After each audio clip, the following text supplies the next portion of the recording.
Bon alors, comme l'actu change tout le temps et que l'émission sur le livre d'Elizondo avait plutôt bien marché, je me suis dit que de temps en temps, dès qu'il y aurait des choses intéressantes à dire sur l'actu ufologique US, on réagirait avec Woody ici ce soir, le plus tôt possible pour être en phase avec ces informations qui, disons-le clairement, sont assez délirantes pour le moment.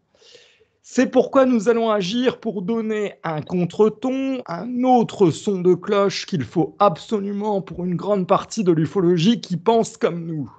Mais attention, cela ne signifie en rien que nous allons devenir sceptiques et encore moins dans la croyance aveugle. Non, c'est pas ça. Mais on va tenter de vous donner les faits et vous en ferez absolument ce que vous voulez. En gros, on vous propose tout simplement de penser par vous-même avec les éléments que vous aurez. Voilà un peu le ton de ce nouveau programme, cette nouvelle émission, si j'ose dire, qui n'a encore pas de nom. On verra par la suite. Et alors là, je me tourne vers toi, mon cher Woody. Par où commencer ce soir? Alors, bonsoir à tous. Oui, là, c'est un petit peu foisonnant, comme d'habitude, mais là, c'est un petit peu foisonnant, bordélique. Alors, on a des cas ovnis qui sortent un petit peu. Bon, là, c'est la magie des réseaux sociaux. On va commencer par le cas de Manchester. Donc, le cas de Manchester, c'est un ovni qui ressemble à une boule bleue de la taille, visiblement, d'une petite voiture, d'une citadine, qui serait apparue sur la piste de l'aéroport de Manchester et qui aurait été filmée et pris en photo depuis le cockpit d'un avion d'EasyJet qui était en attente, dans une file d'attente de 3 avions pour pouvoir décoller. Et ensuite, l'objet a été signalé à la tour de contrôle. Les services techniques de l'aéroport dépêchent un véhicule pour aller voir s'il ne s'agit pas simplement d'un ballon ou d'un élément de fret qui aurait été balayé par le vent et qui se baladerait sur la piste, ça peut arriver. Et l'objet, à l'approche du véhicule, se serait élevé et aurait filé à très haute vitesse dans le ciel et aurait ensuite filmé une deuxième fois dans le ciel par les mêmes pilotes qui ont posté les 2 vidéos. Voilà. Alors, le problème, c'est que ces vidéos ont été postées sur un fil X qui a été supprimé tout de suite après, dont le nom ressemblait à Biglo. Donc, déjà, voilà. Et les vidéos étaient très très amusantes. Voilà, il y a même des gens qui ont fait utiliser la vidéo avec des logiciels de 3D pour refaire en fait une amélioration. Alors vous avez des logiciels qui sont très bien faits pour ça. Par exemple pour la photo, vous avez un logiciel qui s'appelle Topaz.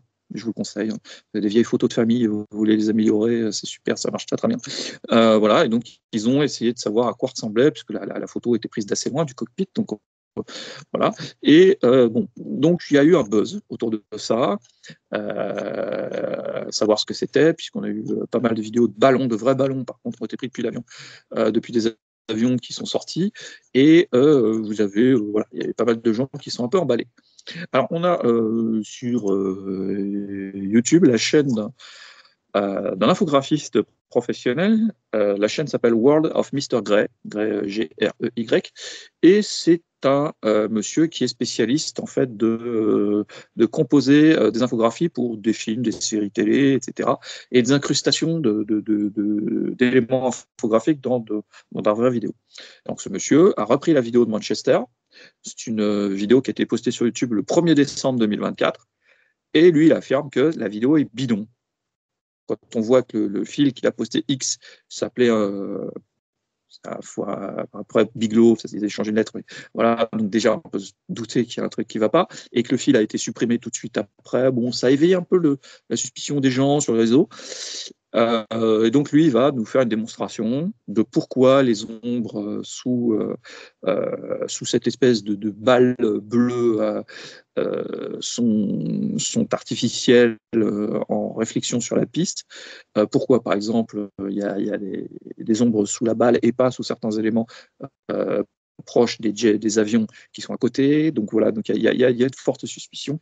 Et lui, il va nous expliquer, avec l'œil du professionnel, pourquoi, selon lui, cette vidéo est bidon. Il faut savoir que depuis le soufflet tombé, on n'en entend plus trop parler. Donc, bon, voilà, je pense que d'autres ont fait la même analyse. Et de toute façon, la source même de la vidéo était extrêmement louche. Voilà. Bon, après, on a des logiciels de plus en plus performants pour faire des faux.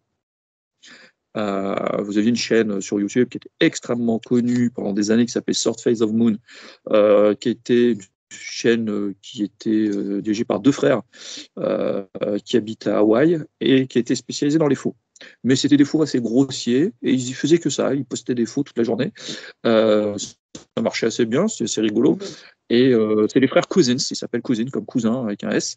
Et voilà. Donc en fait, les frères Cousins, ils étaient spécialisés là-dedans. Et bon, je pense qu'il y a des gens qui s'amusent, mais maintenant, comme les logiciels, et vous pouvez faire maintenant de la vidéo avec de l'intelligence artificielle. Vous avez des trucs comme Midjourney qui peuvent faire de la photo artificielle avec des genres de bases de données avec des prompts que vous mettez sur des bases en ligne. Et maintenant, vous avez à peu près des algorithmes qui permettent de faire des vidéos. Et les dernières que j'ai vues, c'est assez bluffant quand même, parce qu'on a de plus en plus de trucs de qualité et c'est gratuit, ça. C'est accessible à peu près tout le monde. Donc, il faut se méfier. Parce que, voilà. On va dire, Audi, c'est probablement un fake, que ça a été fait ou même peut-être par l'intelligence artificielle, c'est possible aussi, ce truc-là. Alors, c'est possible. La vidéo, elle est apparue vers le 21 novembre 2024 sur X, mais ce serait, alors selon le type qu'il a posé, ce serait une vidéo qui datait du mois de mai 2024. D'accord. Mais alors, voilà. en dehors de la vidéo, est-ce que ça a été relayé par des pilotes, par, je ne sais pas, des contrôleurs, des témoins? Est-ce qu'il y a eu des témoins qui se sont manifestés depuis cette vidéo? Est-ce que tu sais ça, toi? Alors, à ma connaissance, non. Aucun témoin. Non. Non. Aucun témoin. Et non. Et donc oui, donc là, voilà. c'est très douteux alors.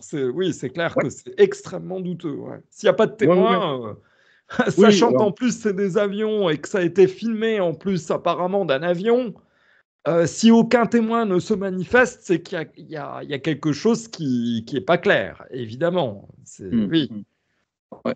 La vidéo d'origine est d'assez mauvaise qualité d'ailleurs. C'est assez malin parce que la vidéo a l'air d'être une vidéo faite avec un téléphone qui est assez pixelisé puisque l'objet est pris d'assez loin. Donc en fait, ça pouvait mettre en doute légitime les spectateurs en se disant bon, qu'est-ce que c'est que ce truc, voilà. Et puis bon, en analysant, de toute façon, il faut toujours partir du postulat que c'est du faux. Et puis ensuite, essayer de débroussailler pour voir si on peut trouver quelque chose d'un peu intéressant dedans. Mais enfin, pour l'instant, pour moi, c'est mis de côté. Et puis, voilà. Disons que, en plus de ça, s'il n'y a aucun témoin qui s'est manifesté, je crois qu'on va passer très vite ce cas. Je vous conseillerais quand même, pour ceux qui nous écoutent, d'aller voir la vidéo de Damien, l'ami Damien de la séance de minuit, qui a fait une très belle vidéo là-dessus, sur ce cas. Voilà, si vous voulez en savoir plus, allez voir sur la séance de minuit, donc cette vidéo de Damien, et puis peut-être qu'il y aura plus d'informations. En tout cas, on passe à un autre cas, ou bien tu voulais rajouter quelque chose là-dessus, toi, Audi? Alors non, pas sur cela. On va parler d'ailleurs, parce que là, on a une espèce de petite émulation due à la vague de Drovny. Oui, l'hystérie collective. La fameuse hystérie collective. Hystérie collective. Alors, on a une vague de Drovny qui n'est d'ailleurs pas commencée aux États-Unis, mais commencée en Angleterre, au-dessus de bases de l'OTAN, en Angleterre, où la rumeur veut que voilà, il y a des drones un peu partout, que c'est très embêtant. D'ailleurs, c'est marrant parce que ce serait en lien du coup avec la boule de Manchester, tu sais, avec comme c'est en Angleterre. Et comme il y aurait des drones en Angleterre, peut-être que tout ça est un petit peu lié avec des fausses vidéos, plus de faux témoignages et beaucoup de confusion en fin de compte. Alors, les témoignages sur les apparitions de drones, on parle de drones pour l'instant, au-dessus des bases de l'OTAN en Angleterre sont des témoignages légitimes. Hein, ils sont là. Et ça fait suite à toute une vague de manifestations au-dessus de bases américaines et de bases de l'OTAN. On a à peu près une idée de ce qui se passe. Ça fait quand même un moment que on a des doutes. On en a déjà parlé dans Il faut conscience d'ailleurs sur toutes ces vagues de drones au-dessus des installations de l'OTAN. Bon, je rappelle Ah oui, qu'on est oui, quand oui. même. Alors oui. Alors attends, je me suis peut-être mal exprimé. C'est-à-dire Hmm. que on sait que dans le passé, il y a eu beaucoup de survols d'OVNI au-dessus des bases de l'OTAN en Europe, tout ça. Ça, il n'y a aucun souci, les bases militaires de l'armée américaine et compagnie. Sauf que moi, je parle de cette actu récente. C'est-à-dire que, tu sais, avec cette hystérie collective d'observer des avions qui sont en fait des avions, hein, et on veut faire passer ça pour des engins extraterrestres. Et aussi, tu me dis que ça s'est passé en Angleterre. Donc, du coup, je me dis, comme juste avant, tu parlais de cette fameuse boule à Manchester, cette boule qui fait quand même penser à un drone, quoi, aussi, tu vois. Donc là, on peut se poser la question, on se dit, tiens, est-ce qu'il n'y aurait pas des fausses vidéos, donc cette fausse vidéo de Manchester, plus donc ce témoignage, après, je ne sais pas, j'ai pas bien suivi avec ce qui s'est passé en Angleterre, mais tu vas nous raconter tout ça de toute façon, hein, Woody, vas-y. Ouais, Je te laisse la parole parce que tu alors, maîtrises mieux le sujet. Ouais. ouais, l'Angleterre, on en a déjà parlé sur le Facebook du Faux Conscience. Bon, on a une base en Angleterre qui est une base en fait américaine en réalité, qui est louée par les Américains aux Anglais et qui est une base qui a été renucléarisée récemment pour faire pression sur Poutine dans le cadre de la guerre entre l'Ukraine et la Russie. Donc c'était une base qui était autrefois une base dans laquelle on stockait des armes nucléaires. Et là, elle a été renucléarisée, c'est-à-dire qu'on avait enlevé les armes nucléaires et elles sont revenues. C'est-à-dire que les Américains ont remis des armes nucléaires. Donc, c'est des armes qui sont censées être des armes aéroportées, c'est-à-dire des bombes, et qui seront emportées par des B-52, etc., des B-1, etc. Donc, on a des drones au-dessus de ces bases. On a une petite idée de qui est derrière. Il ne faut quand même pas être grand clair pour comprendre ce qui se passe. Le problème, c'est que ça se passe un petit peu partout en Europe, au-dessus des sites stratégiques. Donc là, c'est plus embêtant parce que ça commence à devenir un peu une habitude. Et aux États-Unis, ça commence et c'est un peu coordonné. Donc, on a en ce moment toute une vague de d'OVNI. Et il y a tout ce côté des auditions aux États-Unis au Capitole qui continue, puisqu'il va y avoir des auditions en janvier sur les UAP, il vient d'en avoir une, et toute la clique qu'on a l'habitude de voir dans ce domaine de Christopher Mellon, Jérémy Corbell, etc., se sont emparés du sujet des OVNI, qui à la base n'est pas du tout sujet UAP, canon UAP, mais qui serait plutôt un sujet de, comme va le dire Olivier, de sécurité nationale, puisque là, il s'agit réellement de drones, puisqu'on les a, alors ce sont des drones qui apparaissent la nuit, alors on les a filmés, et on a chopé certains des opérateurs. Donc ça, c'est très intéressant. Donc on va en parler, parce que là, sur les médias et comment dire, les médias OVNI et les gens qui s'intéressent au phénomène, il y a une espèce de confusion sur les observations d'UAP et les observations de drones considérées comme les UAP. Ces opérations sont extrêmement nombreuses aux États-Unis. Il y a une accélération de la tension internationale, et donc on a énormément d'actions qui sont menées. La première dont on a entendu parler, c'est celle qui a eu lieu en mai 2023 au-dessus d'une base proche de Norfolk, sur laquelle les Américains opèrent des chasseurs F-22. Donc, les chasseurs F-22, c'est ces fameux chasseurs de 5e génération qui sont utilisés par les Américains pour faire la défense de leur territoire. C'est des avions qui ont été conçus pour la Troisième Guerre mondiale et qui sont aujourd'hui utilisés pour faire de l'interdiction aérienne au-dessus du ciel des États-Unis. Et donc, les chasseurs F-22 ne pouvaient plus décoller, tellement il y avait de drones qui tournoyaient autour de la base. Alors, le message, c'est quoi? Le message, c'est qu'avec des objets qui valent quelques centaines, voire quelques milliers de dollars, on peut faire échec à des engins qui valent plusieurs centaines de millions de dollars. Et là, je veux dire, le différentiel économique pose un problème stratégique pour les Américains.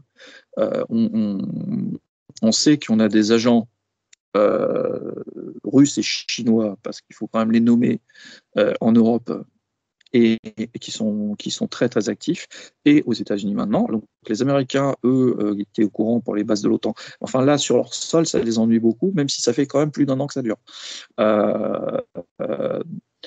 Et on a eu des manifestations aux États-Unis au-dessus, évidemment, de centrales nucléaires, encore une fois, de bases aériennes et de bases navales. Donc, Palo Verde, c'est une centrale nucléaire américaine qui a déclaré avoir été survolée par des drones en septembre 2019. Donc, ça n'est pas tout à fait d'hier. En Californie, en juillet 2019, on a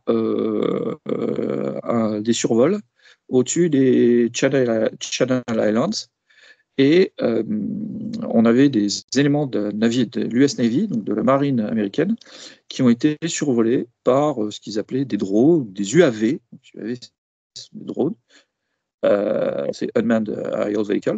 Ah, maintenant il y a UAV, ouais. Ouais, UAV c'est Unmanned, donc sans pilote, aérien, vehicle, c'est véhicule aérien sans pilote, donc des drones. D'accord, Voilà. oui, il y a tellement de définitions maintenant. Ouais. Qui poursuivaient les bateaux de la marine américaine. Voilà. Et donc, ils se sont dit, bon, qu'est-ce que c'est que ça? Et il y en avait tellement que ça ne pouvait pas être simplement des curieux. Parce qu'il y a des curieux, il y a des gens qui sont fait à des... Voilà. Là, on a eu des survols aussi à Langley. Donc Langley, c'est une base aérienne qui est une base de F-22. Donc c'est la base qui est à côté de Norfolk. Et Norfolk, c'est une zone sur la côte est des États-Unis. C'est une des plus grosses bases de la marine, où sont mis au ponton la majorité des porte-avions américains et des porte-aéronefs et des types BPC, c'est-à-dire les bateaux de projection, bâtiments de projection et de commandement. Donc c'est-à-dire des porte-hélicoptères, etc., avec des capacités de commandement de flotte. Donc c'est quand même des très gros navires, et ils ont des gros problèmes de survol de drones. Et là, ça pose des problèmes stratégiques, parce que c'est quand même, ça veut dire qu'il y a des gens qui opèrent ces drones, et que ces gens-là sont sur le sol américain, ils ne sont pas opérés depuis ailleurs. Donc vous avez évidemment une cinquième colonne, avec des agents dormants. Forcément, les Américains étant très jaloux de leur intégrité et de leur indépendance stratégique, ils sont loin de tout, ils sont au bout de la planète, quand ça leur arrive chez eux, forcément ça les embête. Hein. Et là, on a une espèce de folie de l'OVNI là, sur les réseaux sociaux. Alors les gens sont dehors avec leur téléphone et ils filment tout et n'importe quoi. Et ils vont se mettre à filmer des avions de ligne.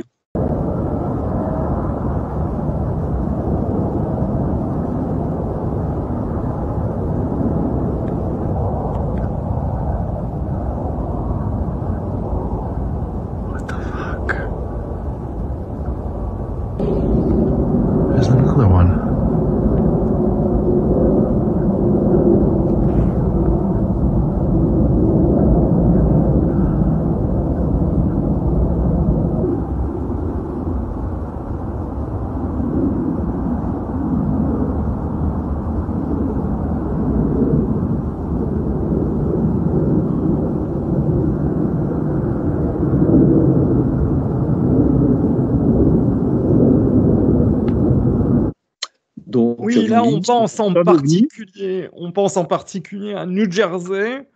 Deux gamines, on entend bien les deux gamines qui rigolent. This one is extremely low. It's loud. It's really cute. And it's huge. It's so big. It looks so much closer in person.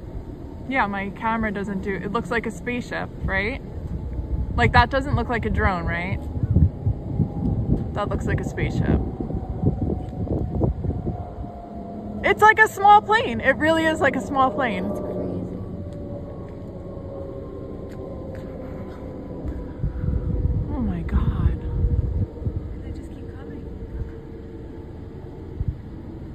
et qui filme donc cet avion.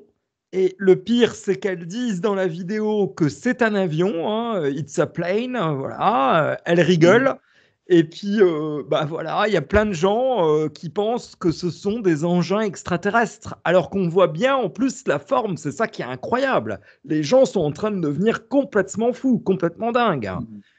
Ou bien c'est moi qui ne suis plus en adéquation avec ce monde, mais en tout cas, on voit bien en tout cas le fuselage, l'avion avec les lumières donc rouges et vertes. Tu es d'accord avec moi, hein, tu me... Enfin, je veux Oui, tout dire, à fait.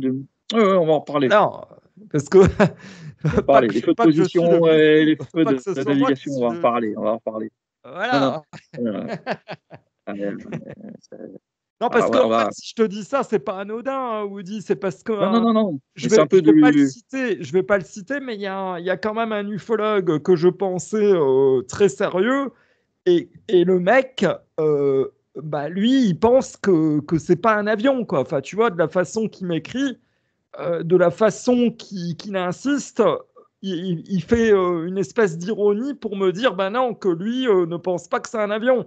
Alors que tout le monde voit très bien que c'est un avion, quoi. Je veux dire, soit le mec il fait exprès, ou bien bah, il n'est pas si sérieux que ce que je pensais, en fait, au final. Je ne vais pas citer son nom parce que je ne veux pas faire de polémique, mais certaines personnes auront compris. Vas-y. Dans l'art contemporain français, il y a un nom qui revient qui s'appelle Marcel Duchamp. Et Marcel Duchamp, c'est celui qui avait exposé un jour une pissotière en céramique et qui avait dit c'est pas une pissotière, c'est une fontaine. Et c'est un courant artistique qui s'appelle le ready-made. Et le ready-made, c'est de dire l'objet que tu regardes, c'est ce que tu as décidé qu'il soit. Et donc, si c'est une fontaine, c'est une fontaine. Si c'est une chiotte, c'est une chiotte. Oui. Voilà. Et donc, si tu as affaire à des ultra-croyants, ils vont te dire que l'avion qu'ils observent est un engin non identifié, possiblement extraterrestre, tout simplement. Exactement. Donc là, on est dans la croyance et surtout dans la quasi-religion, puisque là, ils sont dans des positions presque christiques. Et ils sont en attente du sauveur qui descendra du ciel. Et donc, voilà, chaque signe est interprété. Et là, malheureusement, ça correspond aussi à la période, hein. Bon, Trump a été élu, on a des gens qui sont extrêmement croyants, barrés, sur des voies très, très, très particulières. Et il y a tout un courant qui est en train de se décomplexer aux États-Unis. Et comme disait dans le cycle de fondation Isaac Asimov, fondation qu'il a écrit quand il avait 17 ans, c'est-à-dire que ce mec était quand même assez génial, il décrivait en fait la chute d'un empire en prenant là encore la chute de l'Empire de Rome comme exemple, avec le remplacement de la science par les scientistes. Et les scientistes, ce sont plus ou moins des alchimistes, c'est-à-dire des gens qui font de la parascience. C'est-à-dire qu'ils ont tous les attributs de la science, mais ils font n'importe quoi. Et là, on est dedans. C'est-à-dire que les mecs, ils interprètent n'importe comment, et on est sur une pollution terrible. Et c'est cette histoire des Drovni est tout à fait emblématique de tout ça, de choses qui peuvent être facilement expliquées, qui sont embêtantes, mais qui sont expliquées aussi par le contexte international, le contexte géopolitique, puisqu'on est sur un jeu de billard à 5 bandes en ce qui concerne la guerre dans laquelle on est, puisqu'on est en guerre en ce moment, hein, les gens ne savent pas, mais la Troisième Guerre mondiale, on est dedans, les deux pieds dedans. Je ne sais pas si vous avez remarqué, mais les dominos tombent les uns derrière les autres en ce moment. Là, même si nos amis les bisounours ne veulent pas encore voir que nous sommes au bord de cette Troisième Guerre mondiale en train de basculer, effectivement, hein, parce que tu en as plein qui ont les yeux levés au ciel, qui attendent les extraterrestres, hein, maintenant, hein, comme tu le sais. Hein. Ils nous donnent plusieurs dates. Il y a 2027, 2030, 2035. Enfin bref, il y en a beaucoup des dates. Hein, Ce qui est très embêtant, c'est quand la date, c'était la semaine dernière. Parce qu'il y en a eu 2-3 qu'on est. Ah oui, ça aussi. On a bien rigolé sur le feed Facebook du Faux. Ah oui, ça, on peut en parler aussi. Il y en a un ou deux, ils nous ont dit c'était la semaine dernière. Avant-hier sans faute, c'est la fin du monde. ça y est, c'est l'invasion. Alors moi, j'écris en rigolant à Olivier, j'ai dit, bah, moi, je suis dans ma cave avec la lampe torche et un lance-pierre. C'est garé, hein, Oui, j'attends. c'était un Hein, peu compliqué à comprendre ouais. le truc là. C'était une vidéo VTED, là, tu sais, de notre ami Patrick, là, l'américain, Ouais. Porto Là, Rico. lui aussi, oula, depuis que Trump a été élu, le pauvre Et- Patrick, là, je pense qu'il est en roue libre. Là, il s'est dit, c'est bon, on va lâcher la Ah seconde. bah oui, Et, là, c'est du grand n'importe c'est quoi. parti là. Ah, c'est parti, là. Je pense que là, ça y est. Ouais. Ça y est, oulala, Et là, c'est c'est vrai que n'importe c'était quoi. assez Toutes les vidéos, c'est étrange. n'importe quoi. Est-ce qu'on pourrait rappeler vite fait là? C'était donc un mec qui ressemble à un acteur de Breaking Bad d'ailleurs. Tu sais, le policier dans Breaking Bad là. Ouais, Et ouais, ouais. ce monsieur aurait fait plusieurs, comment on pourrait dire, plusieurs prédictions, si on peut dire ça comme ça, qui se sont avérées vraies, soi-disant, dans le passé, quoi, de certains trucs qu'il a vus juste. Et que comme il avait vu que si Trump était interviewé par Rogan, c'est ça, non? C'est pas, si j'ai bien compris, Ouais, Joe euh, Rogan, ouais. par Joe Rogan, Ouais. que 39 jours après, il y aurait un débarquement, une invasion des extraterrestres. Je crois que c'est ça. Ouais, Ouais. ouais. Et Et du coup, il ben, s'est planté. ouais, Ah ou oui. alors ils sont venus, mais c'est, enfin, voilà, À ils moins sont où? que, à Ils moins sont bourrés de que, quartier. à moins que l'hystérie collective, tout ce qu'on voit, tu sais, avec les vidéos d'avions et compagnie, bah c'est ça le débarquement d'aliens. Voilà, Eh voilà, oui. voilà. Et donc, ils se sont déguisés. Alors, d'abord, ils se déguisent en drone. Ah oui, c'est vrai qu'ils se Et déguisent en... Ouais. alors, on nous dit, c'est des drones, ils sont grands comme des voitures. C'est pas des petits drones, c'est grand comme. Alors, on va parler Ah, de la manière dont les gens estiment les tailles de ce qu'ils regardent, hein, parce que là, on va ouais. rigoler Et aussi. ça t'a pas fait penser Euh, à quelque chose, au fait, ça vous si, dit ah, justement, si, c'est très important quand on dit que ça a la taille d'une voiture. En fin de compte, c'est parce que les gens ont suivi ce truc au congrès, là, la séance au congrès, où à un moment, tu as Laro, tu sais, avec le nouveau, la Kotlowski, c'est ça? Non, je sais plus le nom, la Kotlowski. Kozlowski. Ouais, Ouais. c'est ça. Ouais. Et rappelle-toi qu'il a parlé justement d'une observation avec un engin qui avait la taille d'une voiture. Oui, Et je sais depuis plus ce qu'il qu'il a avait dit dit, ça, une Hyundai, ou je sais plus il avait donné la marque. ouais, ouais. Et depuis Voilà. qu'il a dit ça, maintenant, tu as tous les, bon, les croyants, on va dire, pour être gentil, et aussi des gamines, comme on a dit, tu sais, qui filment des avions et qui rigolent. Alors, tu And sais, it's elles rigolent et huge. puis elles filment des avions parce qu'elles ont entendu, si ça se trouve, justement, le directeur, le nouveau directeur de l'ARO, nous dire qu'il y avait un ovni de la taille d'une voiture. Et tout le monde reprend ce truc-là maintenant. C'est un truc de fou, Voilà. quoi. Ouais. Voilà. Ouais, ça m'a fait penser, alors pour rigoler un peu, mais ça m'a fait penser à une scène d'introduction du film Ghostbusters. Alors je sais plus si c'est le premier ou le deuxième, où on voit une émission de télé euh, qui est présentée par Bill Murray, genre de talk show, Ah oui, et oui, oui, on oui. voit une Ouais. femme, une espèce de MILF américaine qui arrive avec les yeux un peu écarquillés, et ah, Eric, expliquez-moi ce que vous avez vu. Et elle dit, oui, j'étais bourré comme un coin, j'étais à Las Vegas, et quelqu'un est venu au bar, il m'a accosté, et puis il m'a emmené dans sa chambre, et je pense que c'était un extraterrestre. Et là, le Bill Murray lui dit, mais qu'est-ce qui vous fait penser ça? Et il dit, mais la chambre ressemblait à une chambre d'hôtel normale, mais je pense que c'était une pièce d'un vaisseau spatial déguisé en chambre d'hôtel. Et là, C'est et là, ça. il m'a révélé. Et alors, l'autre, il dit, il vous a révélé quoi?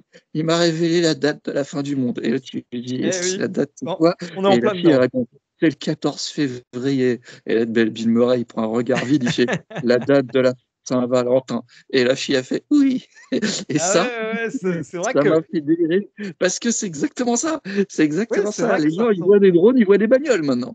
Enfin, j'ai vu un Alors moi, tu sais à drone. quoi ça m'a fait penser un petit peu là maintenant qu'on en parle? Ça, on peut aussi dire que ça fait penser à Orson Welles. Tu sais quand il annonce en direct à la radio l'invasion, le débarquement extraterrestre, et tu as Mhm. plein de gens qui commencent à paniquer tout ça. Ouais. Eh ben là, c'est un petit peu pareil. Tu as des gamines qui sortent là, voilà. Au lieu d'aller sur TikTok, elles se sont dit, bah tiens, on va observer les ovnis, puisque le directeur de la roue en a parlé. Et puis bah du coup, les avions deviennent des ovnis. Et maintenant, même nos ufologues, j'allais dire nos plus grands, on va pas dire c'est pas les plus grands ufologues, mais c'est des ufologues qui sont quand même connus en France, qui ont écrit des livres et compagnie sur la conscience. Voilà, je n'en dirai pas plus, j'irai pas plus loin. Et ces mecs-là sont éberlués devant des avions, quoi. Tu vois, des vidéos d'avions. C'est devenu, mais je suis désolé de le dire, mais c'est devenu psychiatrique, quoi. Moi, je suis en train de me poser de sérieuses questions. Sur l'ufologie, je me dis, mais ils sont tous en train de sombrer dans la folie, quoi. C'est clair. Il y a un truc qui... Voilà, hein. Mais alors, revenons justement sur ces vidéos d'avion. Tiens, qu'est-ce que tu pourrais nous dire là-dessus, Woody?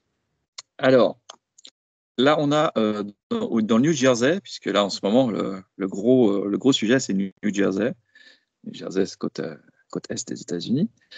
Le mystérieux phénomène du New Jersey.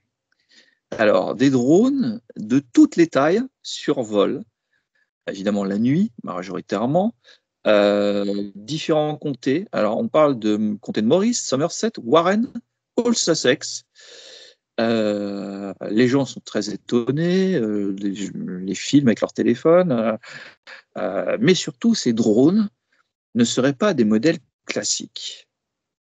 Donc, Walt Miller, qui est le chef de la police du canton d'Evesham à Jersey, explique qu'il n'était pas comme un drone normal que quelqu'un achèterait et utiliserait dans sa maison.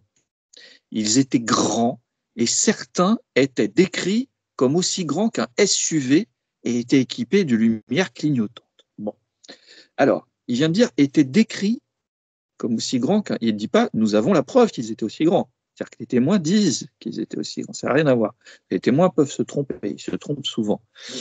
Étaient équipés de lumières clignotantes. Bon, il faut savoir que la législation impose aux drones, y compris aux drones privés que vous pouvez acheter, d'avoir des feux de navigation verts et rouges, voilà, comme un avion. Donc quand vous voyez les vidéos, bah, vous avez des bidules, parfois une lumière blanche au milieu, et un côté du vert, de l'autre côté du rouge, comme un avion. Donc, ça, c'est proche du sol, ça ne fait pas de bruit, c'est un drone, c'est assez évident. Qu'est-ce qu'ils foutent là? Parce que là aussi, on ne peut pas opérer des drones comme on veut au-dessus de n'importe où. Donc, il y a des législations en Europe, mais aussi aux États-Unis, puisque la Federal Aviation Administration, la FAA, fait pas mal de législation pour éviter que les gens fassent des conneries avec, ou espionner leurs voisins, ou je ne sais quoi. Hein, puisque, voilà. Et donc, là, depuis le 18 novembre, ça n'arrête pas. Alors, les autorités locales ont annoncé qu'ils avaient lancé des enquêtes pour identifier et surveiller ces drones. On apprend que le FBI est impliqué, différents rapports ont été émis et les témoins sont incités à se manifester. Il y a aussi eu la mention d'un appareil à aile fixe, mais on peut aussi avoir des drones de type avion radiocommandé, etc. Ça existe. Et puis, voilà, c'est très populaire aux États-Unis, donc pourquoi pas. Les analystes militaires sont très embêtés parce que c'est un véritable problème. Des drones civils peuvent transporter des bombes, hein. On mettra des illustrations, ça a déjà été testé. Ça a été beaucoup utilisé en Ukraine, puisque les Ukrainiens envoient sur les Russes à peu près 1500 drones suicides par jour. Là, en ce moment, les Russes perdent plus de 1000 hommes par jour, hein, en Ukraine. Ils se font littéralement désosser, hein. Jusqu'à ce qu'il ne reste plus personne en Russie. Hein. Mais c'est un problème, hein, les drones aujourd'hui. C'est le nouveau sujet.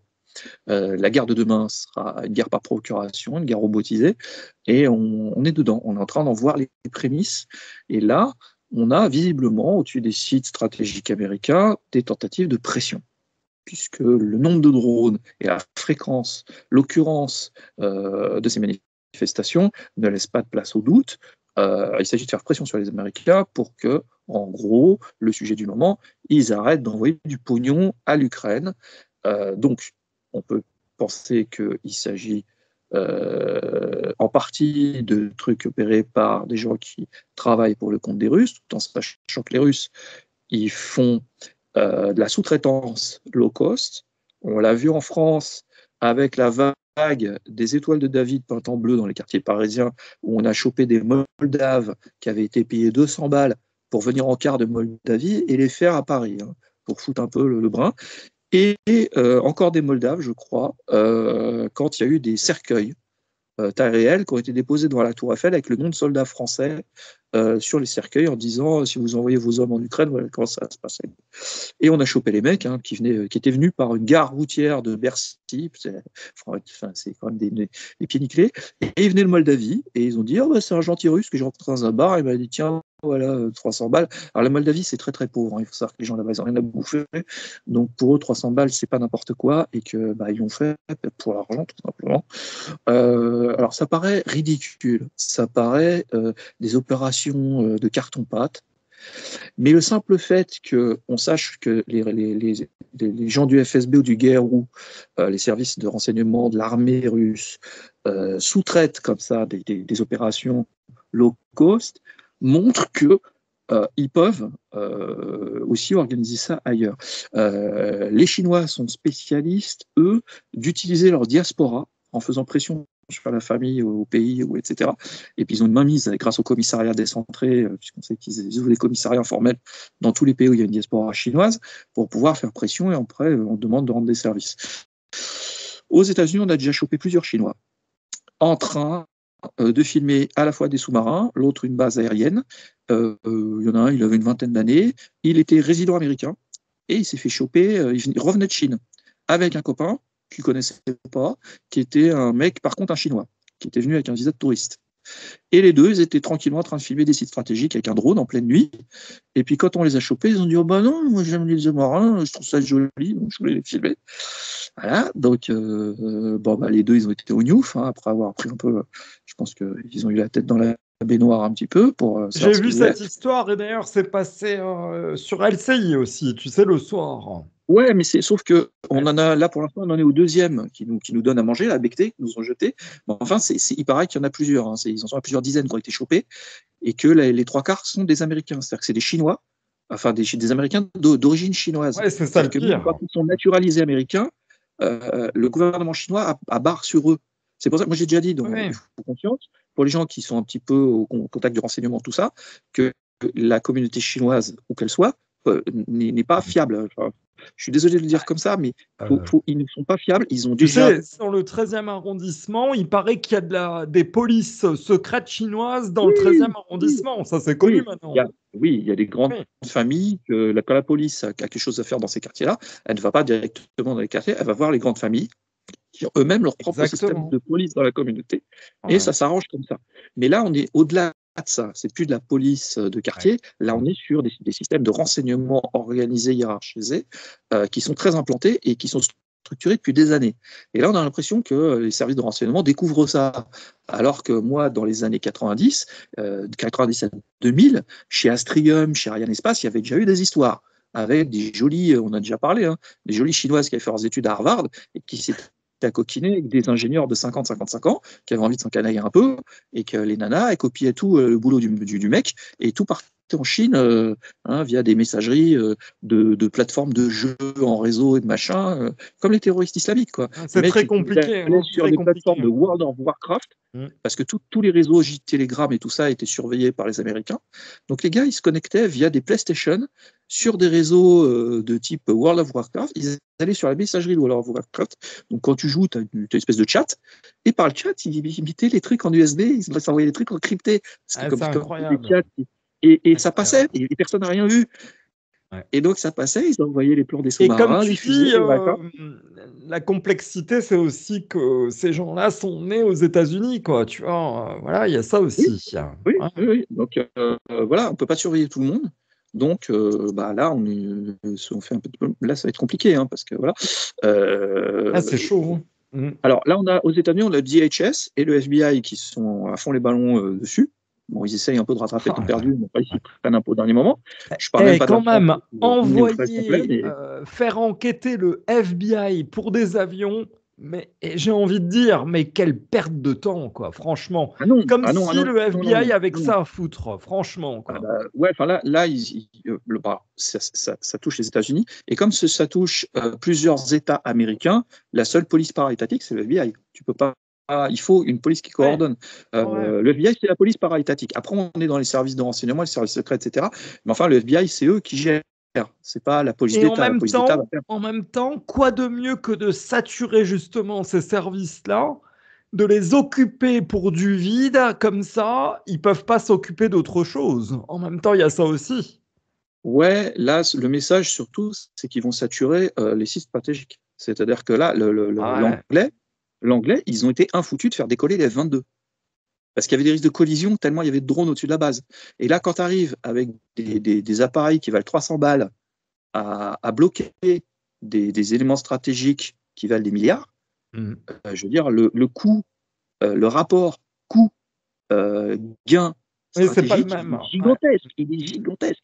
Et tous ces drones sont fabriqués en Chine, hein. Je rappelle, G, tout ça, c'est des marques chinoises. Donc, c'est une manière pour les Chinois de dire foutez-nous la paix sur Taïwan, on va récupérer Taïwan, et si vous nous emmerdez, on va en mettre partout, et vous ne pourrez plus bouger une oreille, quoi. Parce que.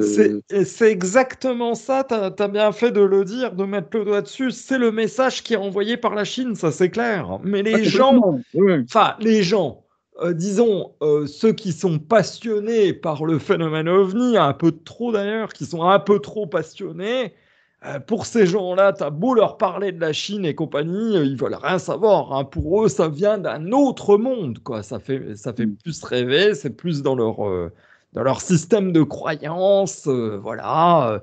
Attention, les extraterrestres surveillent parce que justement, il y a de la tension sur Terre, on est au bord d'une guerre, donc ils sont là, machin.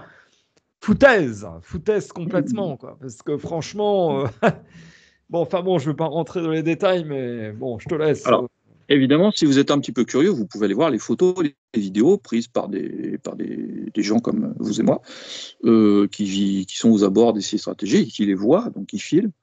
Vous voyez des drones avec des feux de position. Et dans certains cas, là c'est très amusant, c'est les types font une opération de renseignement, qui est potentiellement une opération hostile, mais ils ont quand même équipé leurs drones de stroboscopes verts qui sont optionnels sur les drones, mais que vous trouvez sur toutes les plateformes de vente en ligne. Et ce sont des stroboscopes qui sont imposés par les législations sur le vol des drones, que ce soit en Europe ou aux États-Unis. Donc en fait, vous avez les feux de position, feux de navigation, parfois le phare avant, et vous avez un petit strobe vert. Et donc sur les vidéos, vous voyez le flash vert qui est sur le dessus de l'appareil. Donc c'est absolument un drone. C'est des petits strobes qui valent 10 balles, hein, que vous mettez dessus, parce que si vous ne l'avez pas, vous prenez une amende quand vous posez le drone. C'est assez rigolo. C'est-à-dire que les gars sont à la fois dans la législation, mais enfin, ils font quand même un. Voilà.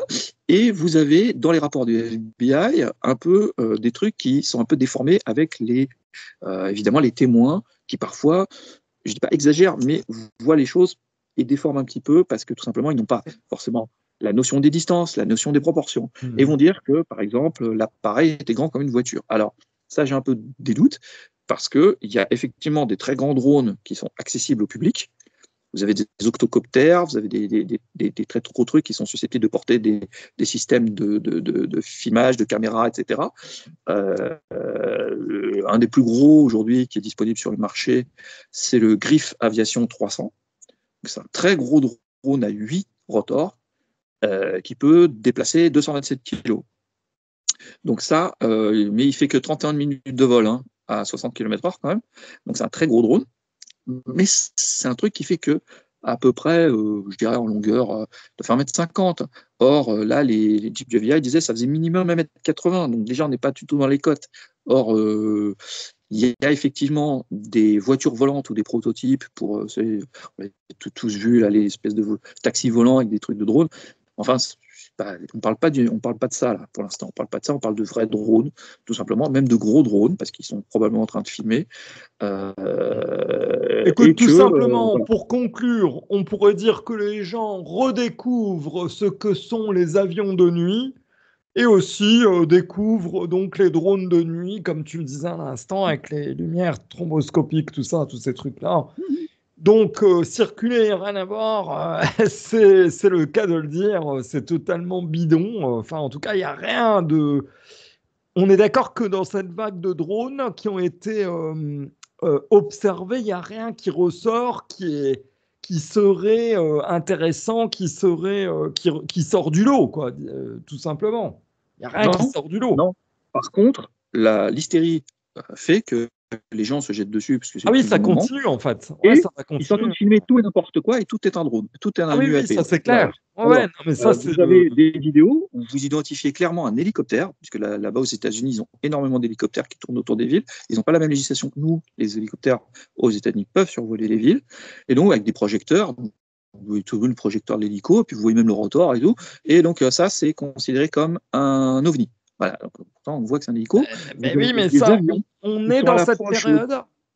Oui, ou parce au que c'est une décollage période, comme tu d'aéroport. dis, c'est une contamination et c'est un espèce de... Comment on appelle ça encore sur TikTok, tous ces réseaux, les trucs de jeunes, là. Tu sais, des sortes de... Ah, comment on dit encore tu sais, pas des concours, mais des... Comment on dit Comme des concours, c'est des challenges. Tu sais, voilà, c'est chacun va filmer son drone, chacun va filmer son avion. Oui, oui, oui, oui. Et voilà, D'accord. on balance ça sur Internet, on met UFO sur YouTube et hop, ça passe crème, quoi. Voilà, il y aura toujours des gogoles qui vont, tu vois, des gogoles en ufologie qui vont penser que c'est Ouais. extraterrestre, ça c'est clair. Hein. Ça, je suis désolé de le dire comme ça, mais on en est là, quoi. On en est arrivé là.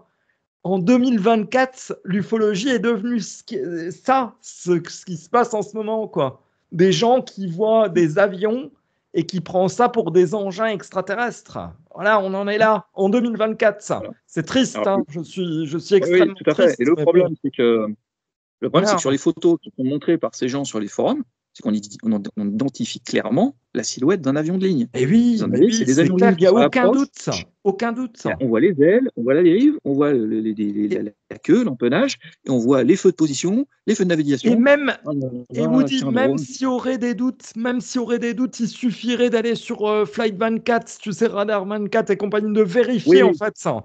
oui. Si vraiment C'est il y a un doute, c'est un on peu peut sophistiqué vérifier pour. sur Internet ou sur les applications les heures de vol, tout ça. On peut téléphoner Alors, à tour de contrôle qui ouais, va nous ça s'appelle certifier, qui va nous confirmer que c'était bien un avion, tout tout à simplement. fait. Enfin, tout ça est Et ridicule. En Flight fait. Radar 24, ça s'appelle l'appli. Effectivement, on peut utiliser Flight Radar 24, mais il faut quand même Ouais, après, c'est connaître et pas la tout. seule. Hein. Pour des gens du tout Ouais. venant, c'est un peu compliqué déjà. Tout ça est Voilà. ridicule. Et donc, par-dessus tout ça commence à monter. Les gens disent oui, des ovnis partout, des ovnis, qu'est-ce qui se passe? On est Ils envahi. sont devenus fous. Et Complètement fous. alors, on a un sénateur qui est le sénateur à Trenton, dans New Jersey. C'est un sénateur du New Jersey qui s'appelle John Bramnick. Et John Bramnick, il a dit oh là là, ouais, non, mais là, c'est sérieux, il faut rendre compte. Alors, ok, tu veux te faire élire, tu veux montrer aux gens que tu t'occupes du truc, mais arrête de foutre le souk, quoi. C'est pas le moment, Parce que quoi. Dis aux lui, gens ah ouais, tout simplement. Et donc tu le veux gars, il dire arrive que c'est une personne qui en par-dessus. rajoute, quoi. Un Ouais. sénateur qui rajoute ça. L'important, c'est de faire parler de vous aux États-Unis. Donc voilà, donc il va faire parler de lui. C'est Et puis infernal. il arrive et il dit moi, j'ai pas d'explication pour toutes ces observations. Il faut Mais quand même c'est faire quelque incroyable. chose. Et alors, les gens ils se disent merde, là, si même les sénateurs sont Complètement encore fou, quoi. waouh, Ah, ils sont c'est que c'est complètement sérieux. fous. Voilà. Donc Ouais. alors, moi, j'ai fait une petite liste. Hein. Alors, avion de ligne, OVNI. Avion de tourisme, OVNI. Jet privé, OVNI. Ballon enfant de fête foraine gonflé à l'hélium, OVNI.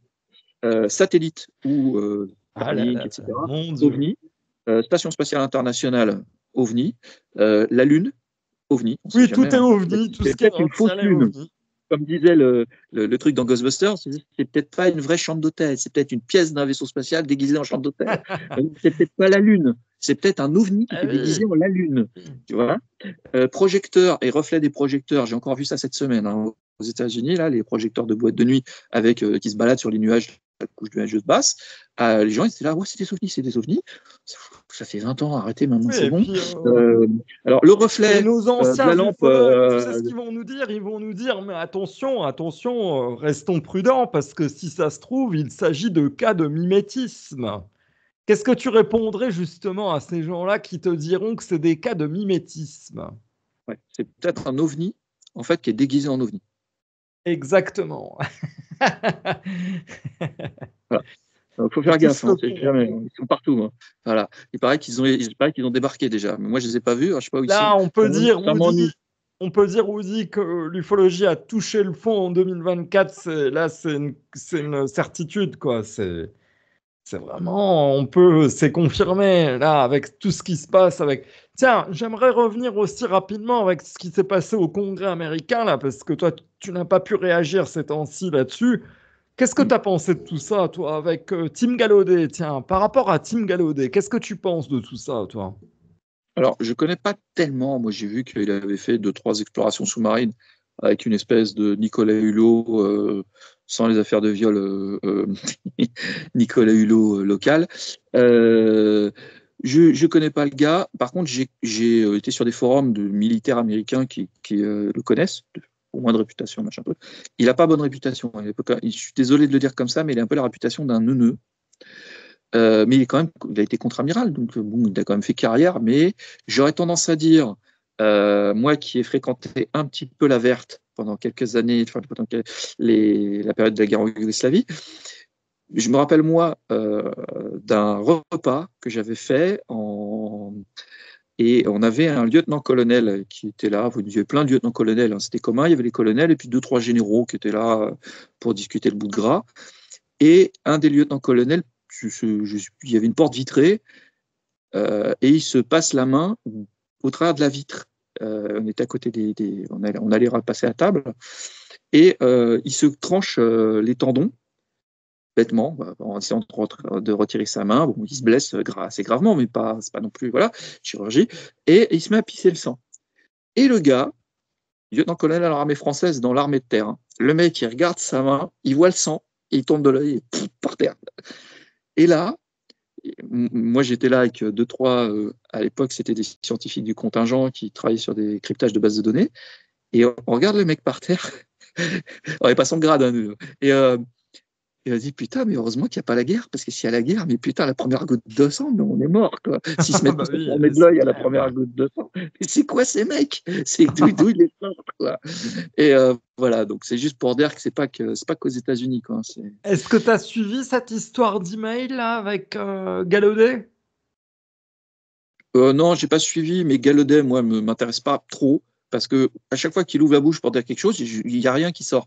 Alors moi, j'ai adoré, Woody, j'ai adoré cette histoire de mail, le coup de l'email que Tim Gallaudet reçoit pour la vidéo GoFast il a reçu cette vidéo de Stratton qui n'était pas encore directeur, si je ne dis pas de bêtises, de l'UAPTF et qui soudainement disparaît de l'ordi. Ah oui, ça, il faut le savoir, hein. La vidéo qu'il avait reçue a disparu de son ordi. Vous savez, c'est bien connu. On reçoit un mail, mais la personne qui l'a envoyé peut effacer à distance. Tout le monde le sait, ça. Hein. Ça, c'est bien connu de tout le monde. Bon, soyons sérieux 2 secondes. C'est encore un délire de plus de Tim Gallaudet, on est bien d'accord. Je ne sais pas si tu as suivi ce truc-là, l'histoire du mail, mais c'est complètement délirant, ça aussi. Ouais, ou alors il a un antivirus qui a viré la vidéo parce qu'elle venait d'une source inconnue et qu'il s'est dit. Parce que quand tu es dans le domaine militaire, tu peux avoir aussi des antivirus qui font le job à ta place. Parce bien vu faire des conneries. Hein. L'histoire du virus, voilà. c'est bien vu. En général, tu as tout en intranet et tu as quelques postes qui sont en externe. Et ces postes-là, ils sont cloisonnés. Hein, tu ne les fais pas sur l'intranet. Donc, bon, je ne sais pas, peut-être c'est ça, peut-être c'est autre chose. Pour l'instant, Gallaudet, c'est pareil. Il raconte beaucoup de choses sans preuve. C'est des jolies histoires, mais sans plus. Et en plus, Woody, vidéo au passage, il faut le rappeler aussi, vidéo GoFast, qui, il faut le rappeler, avait été débunkée par la 3F. Hein. Rappelle-toi. Exact. Alors, attention, là encore, on va pas dire que je fais une fixation sur les Chinois, mais enfin, c'est le sujet du moment. Les Chinois annoncent depuis un moment qu'ils travaillent sur des genres de sous-marins ou de drones sous-marins à très haute vitesse qui utiliseraient des lasers qui en fait sont disposés le long de la coque de l'engin pour accélérer l'engin sous l'eau, etc. Alors bon, je mettrai un lien sur l'article. Pour l'instant, c'est plus de la physique. Les Chinois annoncent que ça existe. Pour moi, c'est de l'intox, mais admettons qu'une partie des observations de Gallaudet soit des essais d'engins, c'est possible, ou tout simplement des sonars qui ne fonctionnent pas ou qui interprètent mal des tas de choses. Hein. On le sait, ça existe. Donc voilà. Donc après, il se passe peut-être des choses, hein, j'en sais rien. Mais pour l'instant, voilà quoi. On a ouais, j'ai vu, j'ai su, on m'a dit que, blablabla. Et au final, le type, il est contre-amiral, c'est lui qui est au cœur du truc. Donc s'il y a des preuves et des dossiers, des photos, des bidules, des documents, c'est lui qui doit les avoir. Il a rien lui. Il dit ah ouais, mais on m'a dit que. Bah, c'est ce problème, c'est qu'ils disent tous la même chose. On m'a dit que. Donc Et moi sinon, aussi. est-ce qu'on a des news du côté de James Fox?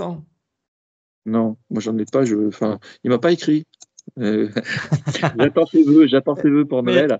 où en est je son sais que documentaire? Là, il n'est pas encore sorti, son documentaire. c'est curieux. Je sais pas ce qui se passe.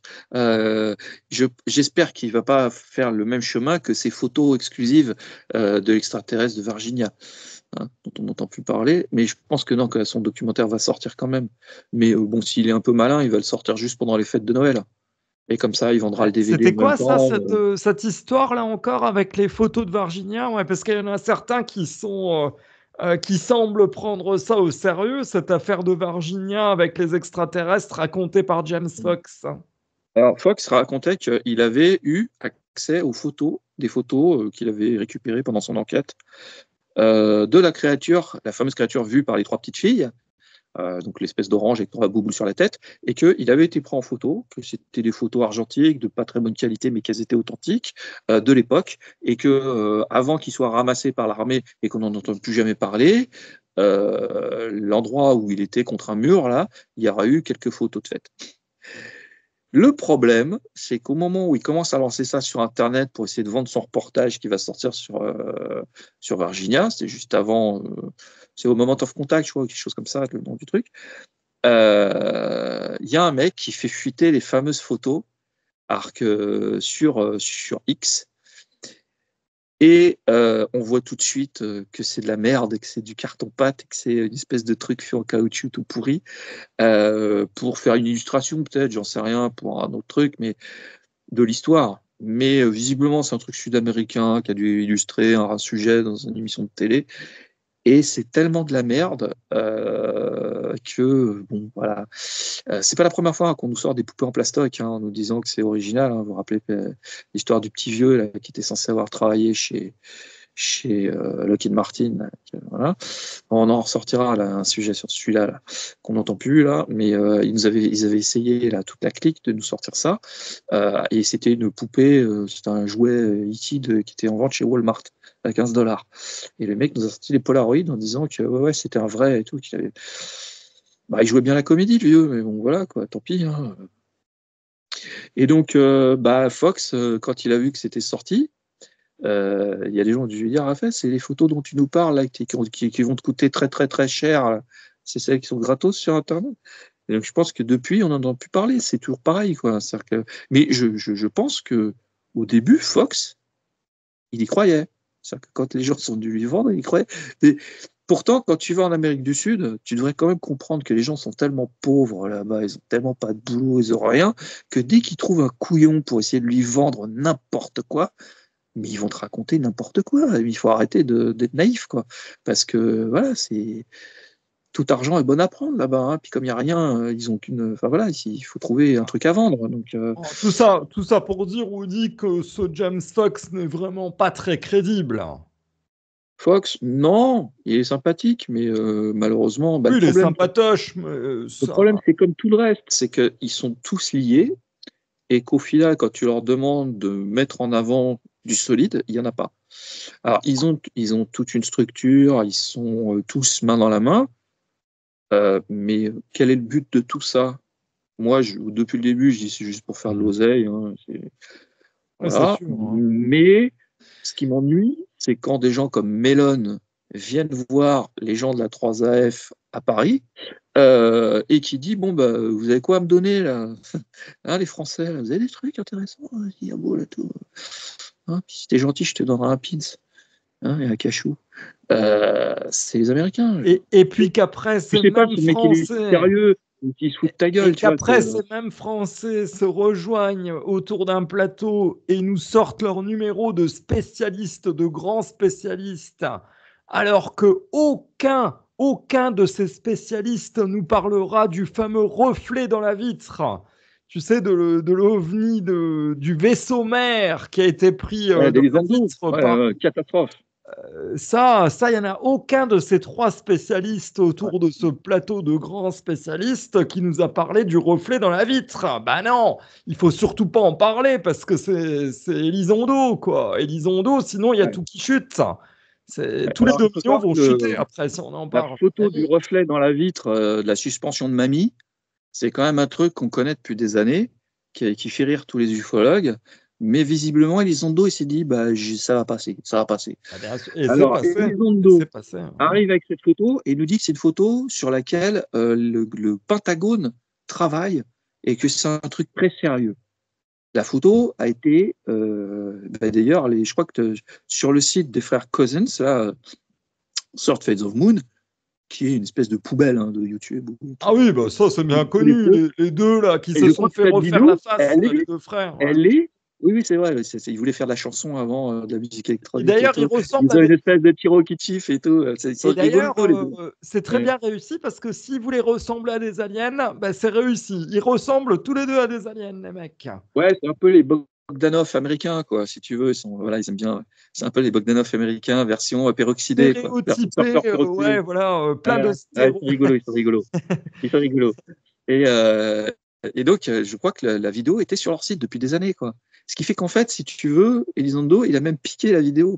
Mais par contre, quand il te la présente, il dit attention, je la sors des archives du Pentagone. Ah ouais, non, mais si maintenant tu as Elizondo qui va chercher ses sources dans les poubelles de YouTube, alors là, il a un peu alors... encore plus là. Ah ouais, là, c'est clair. Tu sais, la question qui se posait sur Elizondo, c'est est-ce que ce mec-là, il travaille en service commandé pour foutre la merde et faire de la daube et tout ça, ou est-ce qu'il est vraiment con?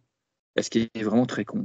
Et on peut se dire, bon, conseiller, tout ça, non, quand même, c'est un mec et tout. Mais enfin, j'ai de plus en plus de doutes. Moi, je me dis, c'est vraiment con. Moi, je n'ai pas. Moi, je peux te dire, Audi, je n'ai pas changé d'avis. Je pense toujours qu'il est un agent de désinformation.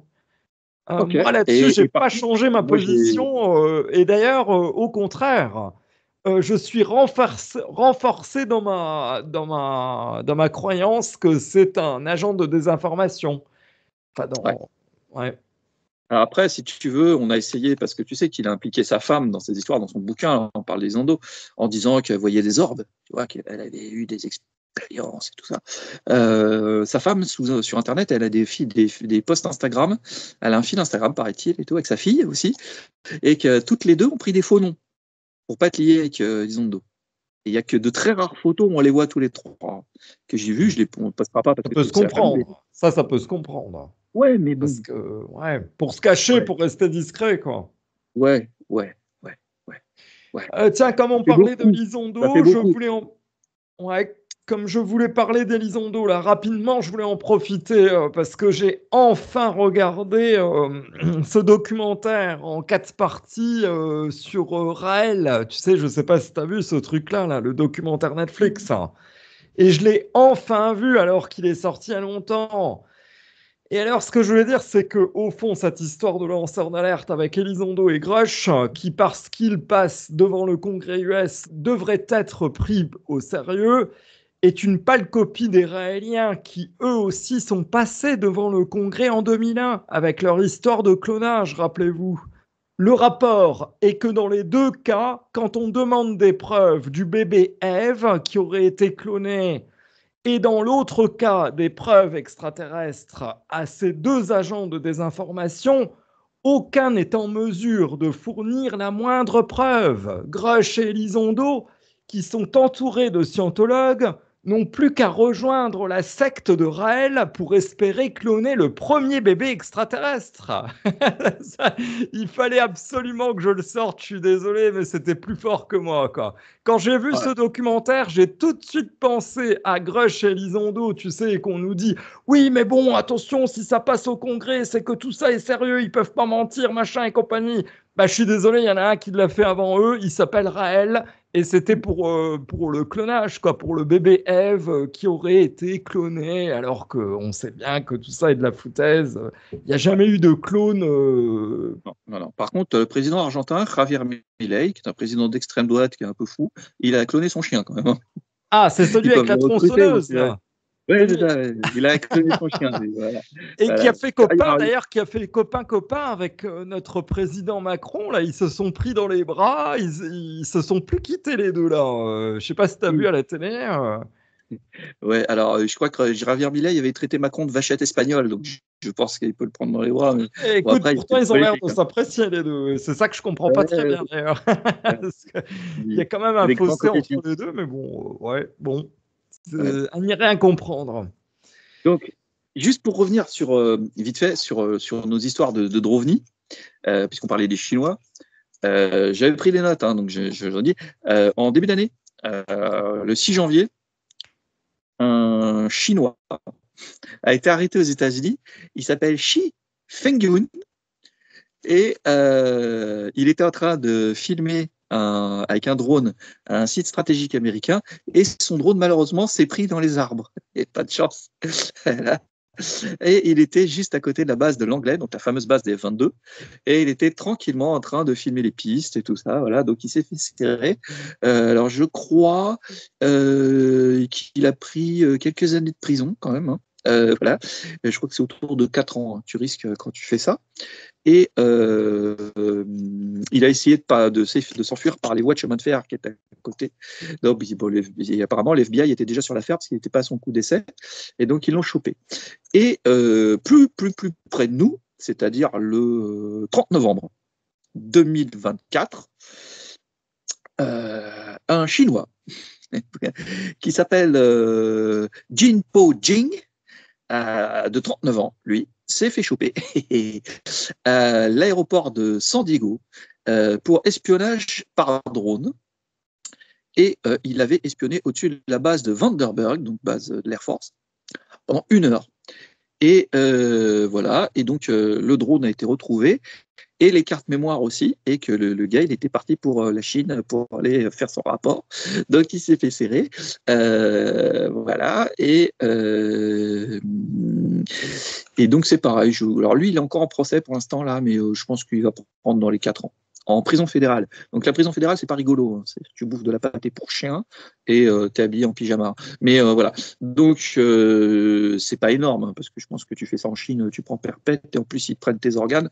Mais bon, voilà, c'est juste pour dire que y en a quand même qui tombent. On a les noms et on a les voilà. Mais pour 2 qui sont jetés en pâture dans la presse, il y en a beaucoup d'autres qui sont tombés pour essayer de savoir en fait quels sont les réseaux, comment les gens sont organisés, etc. Moi, j'ai déjà dit, en France, on a déjà eu des problèmes. Bon, je ne vais pas non plus révéler des secrets d'État, mais à l'époque, on avait des gros soucis où on soutenait la Grèce contre la Turquie. On avait des phalanges, des loups gris, qui sont une phalange d'extrême droite proche d'Erdogan, qui était basée en Allemagne, qui passait la frontière par l'Alsace et la Lorraine et qui allait foutre la merde en France au-dessus des centrales nucléaires de l'Est de la France. Pareil, on a eu des drones, et on a déjà eu des histoires avec les Russes. Et les Anglais aussi ont des histoires avec les Russes. Voilà. Après, il n'y a pas que les Russes, hein. Je l'ai déjà dit dans une émission précédente, mais il y a eu une histoire il y a quelques années. On a chopé 2 Américains, un couple, un homme et une femme, qui est en train de faire du canot en amoureux en face de l'île Longue, juste là où on met nos sous-marins nucléaires lanceurs d'engins. Et ils avaient décidé d'aller canoter devant les entrées de l'île Longue. Bah, forcément, c'est très romantique, hein, le nucléaire. Et donc, ils se sont fait serrer aussi par les fusiliers commando qui protégeaient la base. Donc, ils sont avec leur Zodiac, ils les ont arrêtés. Ils ont dit, vous faites quoi là? Ah, il est amoureux. Et bah, vous allez être amoureux chez vous, hein, cassez-vous. Donc, ils les a raccompagnés à l'avion, direction des États-Unis, cassez-vous. Donc, voilà. Et donc, ça, voilà, ça arrive tout le temps. Mais là, en ce moment, il y a la situation de guerre un peu généralisée qui est en train de fleurir comme du pop-corn. Là. Donc, c'est voilà, c'est exponentiel en ce moment. Hein. Et le problème, c'est que autant en Europe, on reste tout à fait, on va dire, neutre et sobre avec ça, aux États-Unis, on a une corrélation entre le passage de Trump et de tout ce qu'il représente. Tucker Carlson, Joe Rogan, Tucker Carlson, je suis désolé de le dire comme ça, mais Quand vous l'écoutez, il est présentateur télé à succès, c'est l'équivalent de un présentateur du 20h, mais c'est un neuneu fini. Il a rien dans le citron, le gars. Il comprend rien à rien. On parle bien de celui qui s'est fait posséder ou qui a vu un Oui, démon oui, dans oui, son lit, c'est ça, hein? c'est ça. Voilà, oui, oh là, parce que oui, ils sont très très pieux tous, et donc dès qu'ils ont bouffé un truc et qui n'est pas passé la nuit parce qu'ils ont mangé trop de McDo, Et ils qui sont avait dit attaqués. aussi que pour les ouragans en Floride, que c'était le signe, ouais, que c'était Dieu qui était pas content, un truc dans le genre, quoi, et qui s'était vengé à cause, ah non, que c'était à cause du wokisme, je sais plus, quelque chose comme ça dans le style. Je Oui, l'avais dit dans l'émission précédente, mais ça m'est sorti de la tête, ouais. Enfin, un truc complètement délirant, quoi, que c'était donc, ouais, le signe du divin, enfin bref, un truc, comme tu dis, les religieux, quoi, hein, c'est ça, hein. Ouais. Je vais lui envoyer un morceau de cristal de roche qu'il faudra qu'il mette sur son bureau en direction de Saint-Pierre-de-Rome pour essayer d'éloigner les ondes négatives de son lieu de travail. Ouais, ils sont Ça va marcher, on ne sait pas, l'important c'est d'y croire. Voilà. complètement fêlés, les mecs, complètement. Oui. Et c'est-à-dire que là, on a quand même, on en parlait un petit peu en off tout à l'heure, mais on a un ministre de la Santé qui vient d'être nommé aux États-Unis, qui est un anti-vaccin. Hein. C'est l'héritier des Kennedy. Le mec qui a été nommé par Trump comme ambassadeur des États-Unis en France, c'est le père Kushner. Le mec, il a des casseroles au cul, c'est-à-dire qu'il a failli aller en prison. Et il a été gracié, mais il a un dossier comme ça judiciaire, je veux dire, plus que le dealer du quartier dans le 9-3, quoi. Donc, et ces mecs-là, ils sont là, quoi, tu vois, ils prennent le pouvoir. Et comme disait Asimov dans son bouquin, la chute des empires commence par ces espèces de croyances populaires qui, en sociologie durkheimienne, on appellerait le sens commun, c'est-à-dire les idées reçues partagées par un plus grand nombre qui font loi. C'est-à-dire, c'est pas la vérité, mais comme tout le monde y croit, c'est un peu ce qu'on appelle, tu sais, c'est tout ce qui tourne autour de l'effet Mandela. Tu sais, et même pas que l'effet Mandela, puisque on peut faire une distorsion de la réalité et l'imposer comme la nouvelle réalité, mais ça n'a pas de fondement, en fait. Quand tu regardes, par exemple, l'effet Mandela, c'est que des sociologues se sont rendus compte, en faisant beaucoup d'études auprès des gens, sur Nelson Mandela, l'ancien président sud-africain, qui a été un résistant, qui a été en prison à l'époque de l'apartheid, qui a été mis en prison par le régime d'apartheid de Peter Botha, etc. Et à l'époque, il était résistant. Et donc, beaucoup de gens aux États-Unis, puisque l'enquête avait été faite aux États-Unis, on leur a dit, mais vous avez vu et tout, qu'est-ce que pensait Nelson Mandela? Et beaucoup de gens répondaient, ah, c'est triste, il est mort en prison, le pauvre et tout. Alors qu'il n'est jamais mort en prison, il est mort dans son lit, puisqu'il a été président, il est sorti de prison. Là, dans la vraie vie, il était président, il est mort dans son lit, et les gens étaient persuadés qu'il était mort en prison. Et c'était dans l'inconscient collectif. Et cet inconscient collectif était tellement répandu que c'était devenu une espèce de vérité. Il est mort en prison.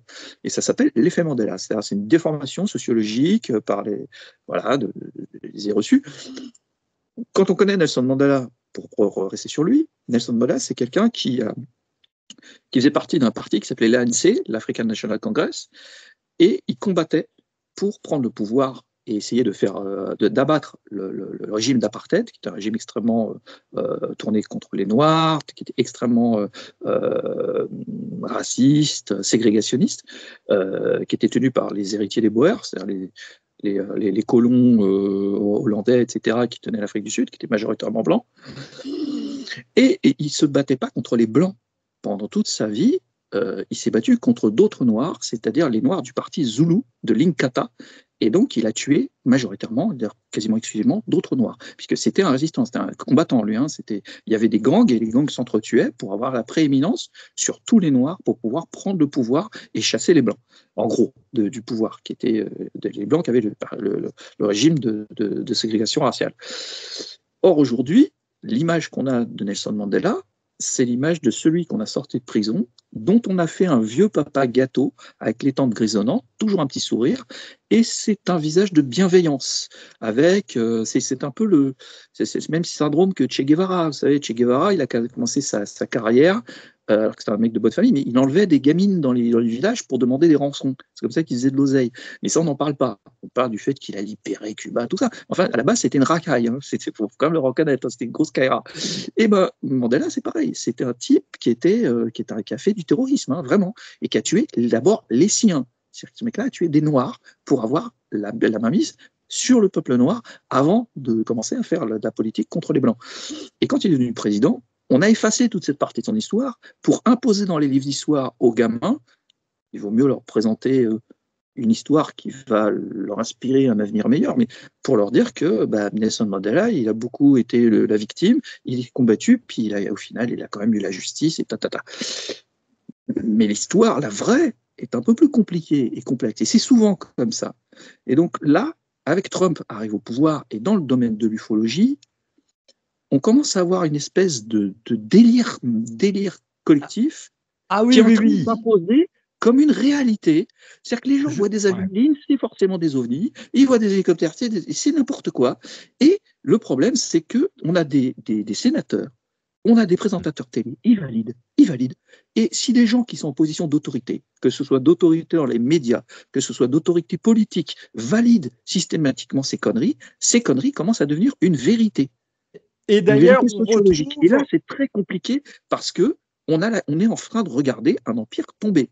Parce que l'empire est la rationalité. On trouve Rubio qui va être nommé comme ministre de je sais plus quoi. Rubio, c'est quel poste encore? Je crois qu'il était député, pas député, il était sénateur de la Floride, hein, je crois, Rubio, quelque chose comme ça. Je ne sais plus. Et oui, il va être nommé, oui, bien sûr. Mais il y en a d'autres. Hein, et c'est celui qui avait poussé à la divulgation, on est bien d'accord, au Congrès américain, hein, Rubio. Entre autres, oui, bien sûr. Il était dans les premiers, le Rubio. Il était dans les premiers avec Harry Reid, ex-sénateur qui est décédé d'un cancer, malheureusement. Harry Reid, sénateur du Nevada, qui lui était très ovni, mais parce qu'il avait grandi dans la culture ovni, puisque le Nevada, c'est Roswell. Donc, il est grandi dans tout ce truc-là. On peut rajouter aussi à la liste, là, parce que là, tu citais les ministres, donc profitons-en, puisqu'on y est. Ouais. La fameuse Christine Noem, qui, elle, raconte dans son autobiographie qu'elle a tué son chien, son chiot même, parce que c'était un jeune chien, parce qu'il n'était pas assez obéissant, tu sais, à la chasse, tout ça. Donc voilà un peu les cinglés qu'on va avoir donc au pouvoir aux États-Unis. C'est un truc de fou. Moi, ça me fait froid dans le dos, honnêtement. Et pour tous ceux qui aiment les animaux, bon bah je sais pas, mais même même les pro-Trump, bah je sais pas, lisez le livre, l'autobiographie de cette fameuse Christine Noem. Hein, si vous croyez pas ce que je dis, et puis vous verrez par vous-même, enfin vous lirez par vous-même que cette dame dit qu'elle a tué son chien, quoi, son propre chien. Ça, c'est une vérité. On n'est pas dans le complotisme, on n'est pas dans les fake news, on n'est pas en train de raconter n'importe quoi pour critiquer Trump. C'est elle-même qui le raconte dans son autobiographie, quoi. Il faut se réveiller au bout d'un moment. Ensuite, on a qui? On a le tatoué aussi. Je te disais ça hors émission avant de commencer. Comment il s'appelle celui-là? Je sais plus. Oh, je sais plus. Il y a le mec du MMA aussi qui va être nommé. C'est n'importe quoi. Qui est secrétaire de la défense en plus, qui va être nommé secrétaire de la défense. Oui, alors le tatoué, il a été militaire. Mais il a été militaire. On a aussi notre. Ah oui, il est pro. Il n'y a pas quelqu'un qui est pro-russe, je ne sais plus quelle personne est pro-russe, une femme. Ah oui, celle qui va diriger tous les renseignements américains. T'as entendu parler de celle-là? Oui. C'est celle qui remplace qui va être ODNI, c'est-à-dire la directrice de toutes les agences de renseignement américaines et qui va remplacer Avery Haynes. Voilà. Exactement. Voilà. Et cette femme, elle est ancienne démocrate et totalement pro-russe, apparemment, hein, de ce que j'ai compris. Aïe. Tu as Gates qui a jeté l'éponge. Oui, puis il y en a une autre là, j'arrive pas à voir son nom, mais il y a c'est Luna peut-être- qui est là. Ouais. Alors Luna, je ne sais pas ce qu'elle va faire là, mais je pense qu'ils vont l'utiliser hein, parce que Ah, ils vont peut-être faire oui, appel à alors Luna. Luna, Ouais. qu'on connaît bien dans l'ufologie, puisque maintenant elle a fait le dernier committee au Capitole, elle était une des speakers qui avait posé des questions, etc. Alors je rappelle que Luna est une femme qui se fait passer pour une nana issue de la communauté latino et qui a beaucoup dragué les latinos pour les élections américaines. Et on a vu que ça a marché, puisque Trump a été en partie élu grâce au revirement d'une grosse partie de la communauté latino qui votait traditionnellement démocrate et qui a voté républicain. Et je rappelle que Luna n'a strictement pas une goutte de sang latino. Elle est mytho complet. Elle a complètement fraudé son CV. D'ailleurs, elle a été dénoncée par son frère, par tout le monde, en disant que c'était une folle dingo. Et Ah bah oui, ça prouve, il n'y a écoute, pas de j'avais même problème. Hein. fait, Elle est rappelle-toi, partout. j'avais fait un podcast, tu sais, le CV de Exactement. Crush, où je parlais justement de Luna et de toutes les mitonneries, oui, de sa maladie de mythomane, parce que c'est une maladie en fin de compte. Elle est mythomane, Luna, effectivement. C'est ça. Et elle est complètement mythomane. Elle représente tout ce truc. Alors, elle joue beaucoup à la fois de son physique, elle pose avec des armes et des machins, donc c'est voilà. Et elle n'est pas la seule. Je veux dire. Et par contre, je ne sais pas si tu as vu, mais elle n'était pas contente là, au Congrès américain. Non. Durant la séance, parce qu'elle a dit que bon, c'est bien beau que vous parliez toujours de vos livres, vous présentez vos livres et compagnie, mais nous, on voudrait en voir plus. On en a marre, on veut en voir plus, on veut passer la vitesse suivante, en quelque sorte. Hein, c'est un peu ce qu'elle a dit. Elle s'est un peu agacée par rapport à ça, parce que effectivement, rien ne sort, comme on l'avait prédit d'ailleurs. On l'avait dit que rien ne sortirait.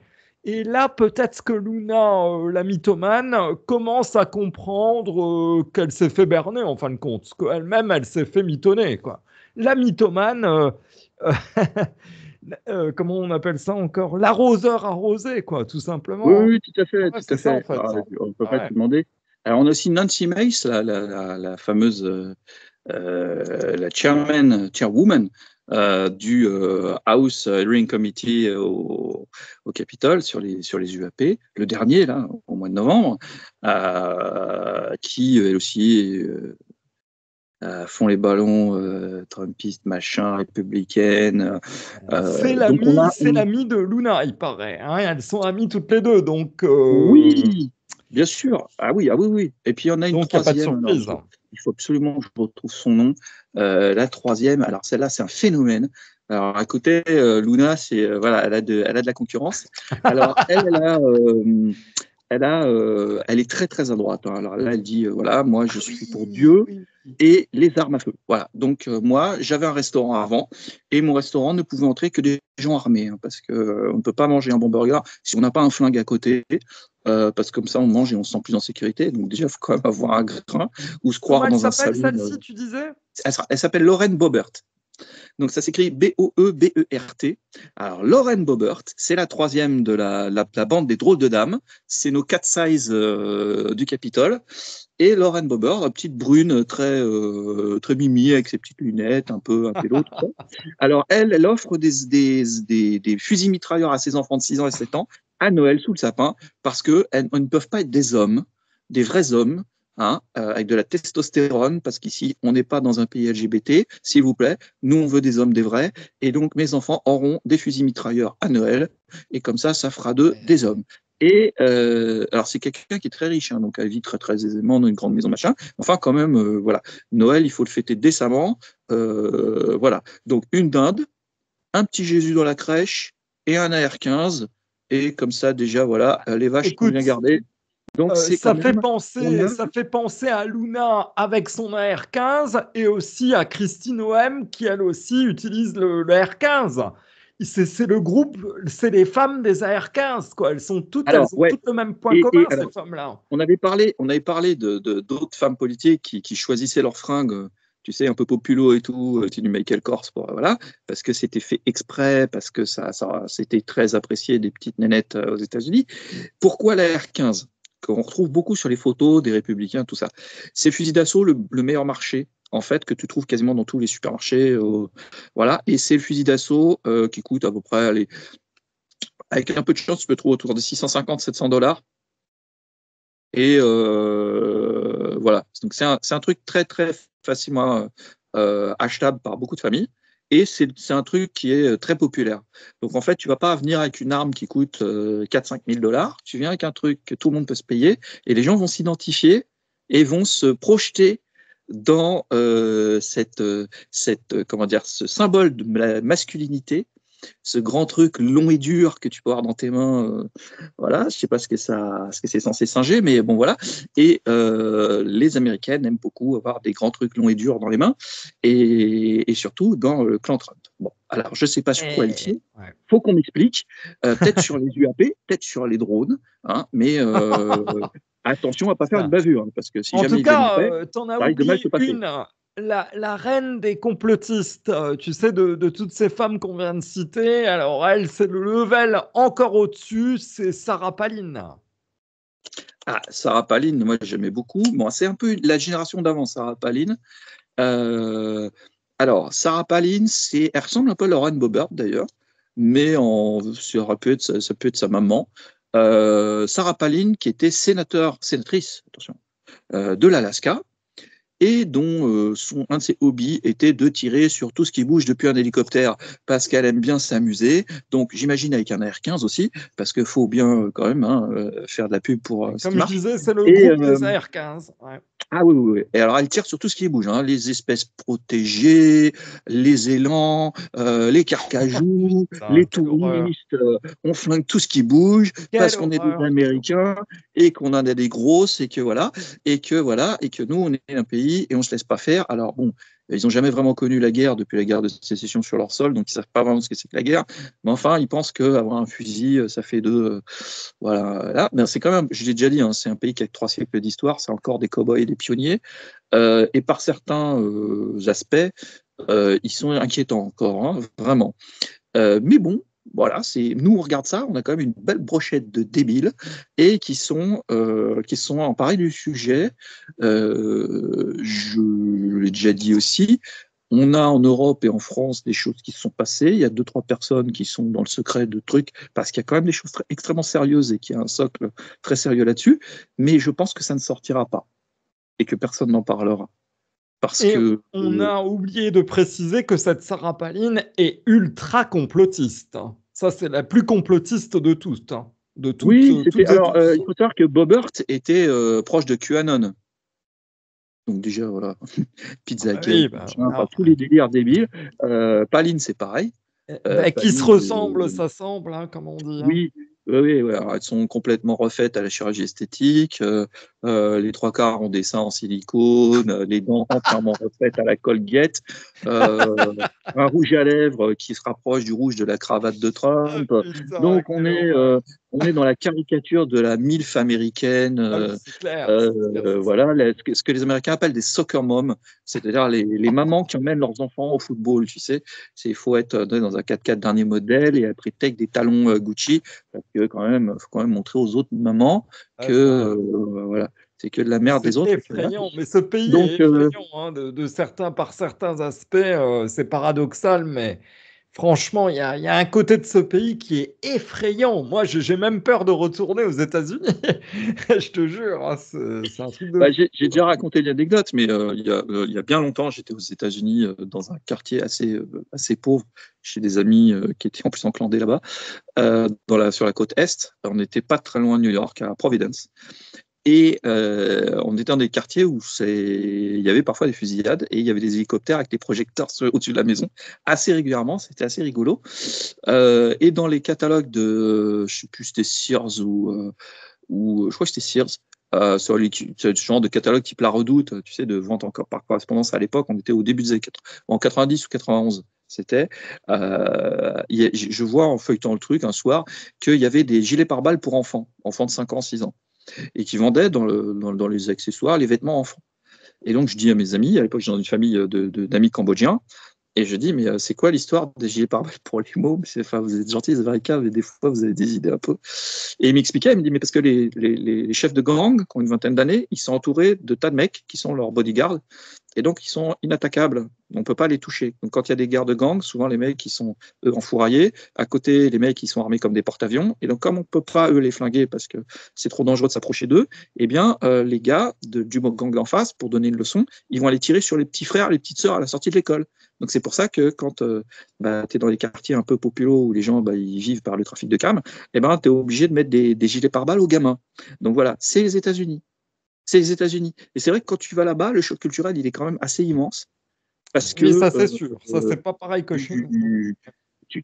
En fait, l'image que les gens en C'est le France, grand aux écart. États-Unis, par le truchement des séries télé, des films, les États-Unis, ça n'a rien à voir. Quand tu arrives là-bas, déjà, tout le monde est obèse. Il n'y a que des gros partout, ils bouffent tout le temps. Et il y a de la pauvreté partout. C'est un pays, moi, même quand j'étais à New York, à Rockefeller Center, Ça, je confirme. Center, Homeless, il y a les des tas de fameux bâtiments homeless. qui sont très vieillots. Déjà, on sent que la richesse, elle était derrière eux.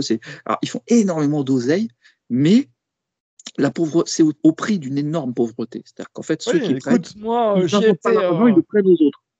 Et c'est Oui, dramatique de voir tout ça. moi, j'y étais, tu sais, l'été 2022, là, avec ma femme et ma fille, et c'est vrai qu'il y a énormément de homeless, hein, ça c'est clair. Hein. T'en vois à tous les coins de rue, tu vois des homeless maintenant à New York, et c'est inquiétant, c'est sûr. Hein. C'est clair. Alors, Le il y en a pire, il toujours eu. paraît que c'est du côté de San Francisco. San Francisco est en train de sombrer complètement, il paraît. Alors, San Francisco, moi, je l'ai connu, pareil, dans les années 90. Il y avait encore des vétérans du Vietnam avec des mecs avec des guitares et tout ça qui étaient sur des espèces de petites chaussures, de petites peut-être pas, fauteuils électriques, là, tu sais, ils avaient un petit panier. Et puis à côté, ils avaient une petite tablette avec un chat dans un panier, le drapeau américain, les médailles et tout ça. Ils avaient leur veste du Vietnam. Et il y en avait encore qui faisaient un peu la manche comme ça. Ça, À c'était côté gentil. de. Ouais. Et il y en avait beaucoup dans la rue. Il y avait énormément de gens qui faisaient de la musique. Aujourd'hui, tout le centre-ville de San Francisco est déserté puisque ça a été complètement pourri par le trafic de drogue. Principalement, la drogue, c'est le fentanyl.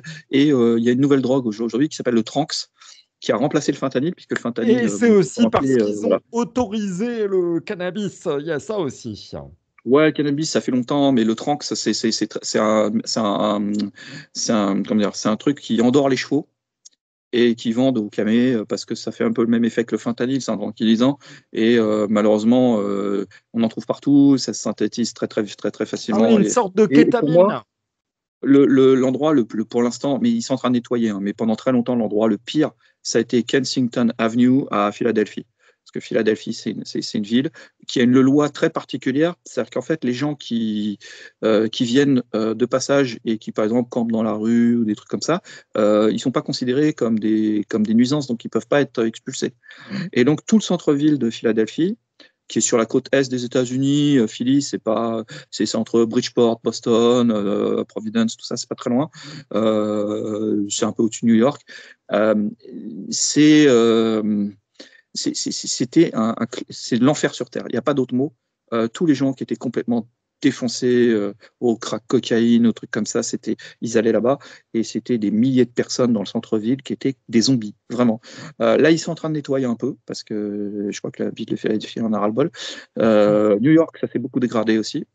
Et Los Angeles, je crois que c'est la ville qui a pris le plus cher, mais pour d'autres raisons. Los Angeles, c'est parce que le Covid a fini de tuer l'industrie du cinéma. C'était une ville qui tournait beaucoup autour de l'industrie du cinéma et tout le centre-ville de Los Angeles était extrêmement vivant. Or aujourd'hui, vous avez sur tous ces trucs genre Hollywood Boulevard et tous ces trucs-là, il n'y a plus personne.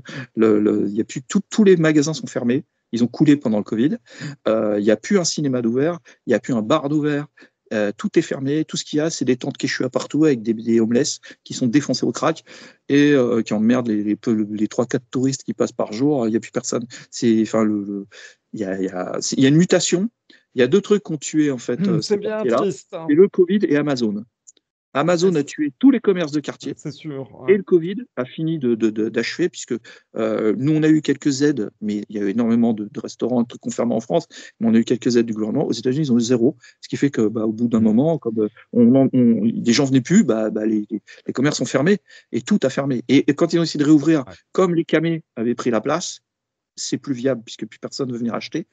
Donc, c'est triste, hein, mais c'est incroyable. Effectivement, tout ça est bien triste. Et comme tu parlais tout à l'heure de l'administration Trump là, à venir à partir du 20 janvier, on peut pas passer à côté de Elon Musk, hein, le fameux Elon Musk, lors d'une conférence pour Future Investment Initiative, ou je sais pas comment on dit, Future Investment, non, Investment.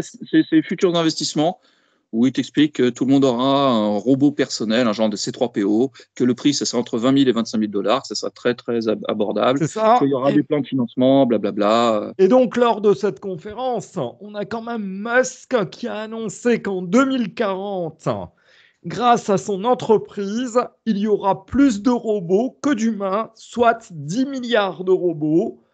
Donc les fameux, comment ils les appellent encore, je ne sais plus le nom de ces robots là, tu sais, de Tesla là. Les assistants personnels, je ne sais plus quoi. Prions. Et donc, Oui, prions pour que cela ne prenne pas le chemin de Skynet dans Terminator. Hein. On peut faire cette référence quand on entend Musk. C'est assez inquiétant, hein, je trouve. Ouais. Alors, Musk, quand on l'écoute et qu'il se lâche un peu, il est complètement barré. Il faut quand même comprendre que, voilà. Ouais, je ne sais pas ce qu'il est. Il est surtout d'une famille extrêmement. Il est d'une famille sud-africaine qui faisait partie des ségrégationnistes d'ultra-droite. Et qu'il a embauché dans PayPal, quand il a fondé PayPal aux États-Unis, une grosse partie des gens, des Sud-Africains, hein, qui étaient des gens issus de la pègre sud-africaine et des gens d'extrême droite, et qu'il y a eu d'autres gars d'ailleurs qui étaient, dont le nouveau, son copain, là, le président de la NASA, le nouveau, a aussi un passé assez intéressant, hein, si on creuse un peu. Voilà. D'ailleurs, on va en parler puisque Trump est passé et que Elon Musk avait misé sur le cheval Trump. Alors, pour différentes raisons.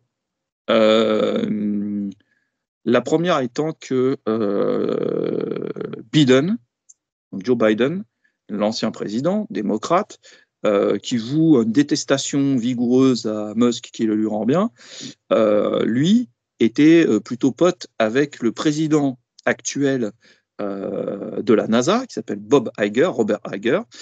Et le président de la NASA est dans la tourmente puisque le programme lunaire qui prend énormément des crédits de la NASA, qui s'appelle le programme Artemis, qui repose sur une fusée qui s'appelle la fusée SLS, a des petits soucis de mise au point, coûte très cher, et entre autres a des soucis puisqu'une partie des contrats de la fusée ont été donnés à Boeing. Et bon, tout le monde sait que Boeing, fin 2024, c'est pas franchement la joie, parce que en gros, depuis 30 ans, ils ont en fait viré les techniciens qui étaient aux commandes de Boeing, qui étaient devenus des directeurs techniques, des PDG, qui étaient les gens qui avaient fait le 747, qui était un projet fabuleux. Et on les a remplacés par des commerciaux qui ont fait tout simplement de dire les trucs de normes de sécurité, non, ça coûte trop cher et puis on ne sera pas compétitif, on ne va pas les faire. Jusque là, cette année et l'année dernière, où ils ont tué quand même pas mal de leurs passagers avec leurs avions pourris. Donc, plus personne ne veut acheter des Boeing. Et le problème, c'est que si c'était que l'aviation civile, mais dans le spatial, c'est pourri pareil. Donc, il y a des gros soucis. Et comme Bob Iger était là, démocrate, hein, puisque voilà, il avait quand même un pied en équilibre. Et je rappelle que Bob Iger était, je crois que c'est lui qui était sénateur de la Floride aussi à un moment, hein, démocrate. Bon, il dégage, puisque Musk avait demandé à Trump sa tête. Alors, Musk a un programme lunaire avec son truc, le Starship, là, qui, pour l'instant, multiplie les innovations techniques, mais qui ressemble, je suis désolé, à un gros gadget, et que SLS, même si ça coûte des tombereaux de pognon et que c'est très compliqué et très long, ça repose quand même sur des technologies éprouvées, ce qu'on connaît depuis Apollo. Donc, là, je voyais arriver le truc. Hein. J'ai dit, si jamais Trump passe, Iger, il va être mis sur orbite sans faire de mauvais jeu de mots, par SpaceX. Il est possible que Musk demande la direction de la NASA. Mais comment il ferait? Parce qu'il a déjà tellement de boulot avec son truc. Voilà. Donc, qu'est-ce qu'il a fait? Il a placé un de ses copains. Il a placé Jared Isaacman. Alors, Jared Isaacman, c'est le fameux mec qui avait été, dont la photo a tourné sur Internet, où il est dans l'espace en sortant d'une capsule. On voit juste le torse et il est là, you. C'est un des premiers touristes privés du spatial, un astronaute privé. Et bon, c'est un milliardaire, évidemment. qui a commencé dans les solutions de paiement un peu comme PayPal et tout, donc c'est un pote de Musk. Et donc, Isaac Mann va prendre la place de Iger, bon, qui était plus tout jeune non plus, et soit le programme SLS Artemis va être sabré, je ne crois pas trop, parce que ce sera un tel gâchis de pognon, enfin, ils sont capables de tout, hein, voilà. Soit ils vont essayer de mutualiser les deux, je ne sais pas comment ils vont faire, parce qu'on est quand même sur deux systèmes complètement différents, mais enfin, il y a quand même probablement des synergies à trouver. Je ne sais pas comment ça va se terminer, je pense qu'on va perdre du temps encore. Et pendant ce temps-là, les Chinois, ils ont annoncé, alors là c'était secret, mais ils viennent de l'annoncer, que non seulement eux, leur programme, ils disent dans 2 ans on est sur la Lune, mais nous, on envoie une taïkonaute. C'est-à-dire, parce que chez les Américains, c'est les astronautes, chez les Français, c'est les spationautes, chez les Russes, c'est les cosmonautes, cosmos, et chez les Chinois, c'est les taïkonautes.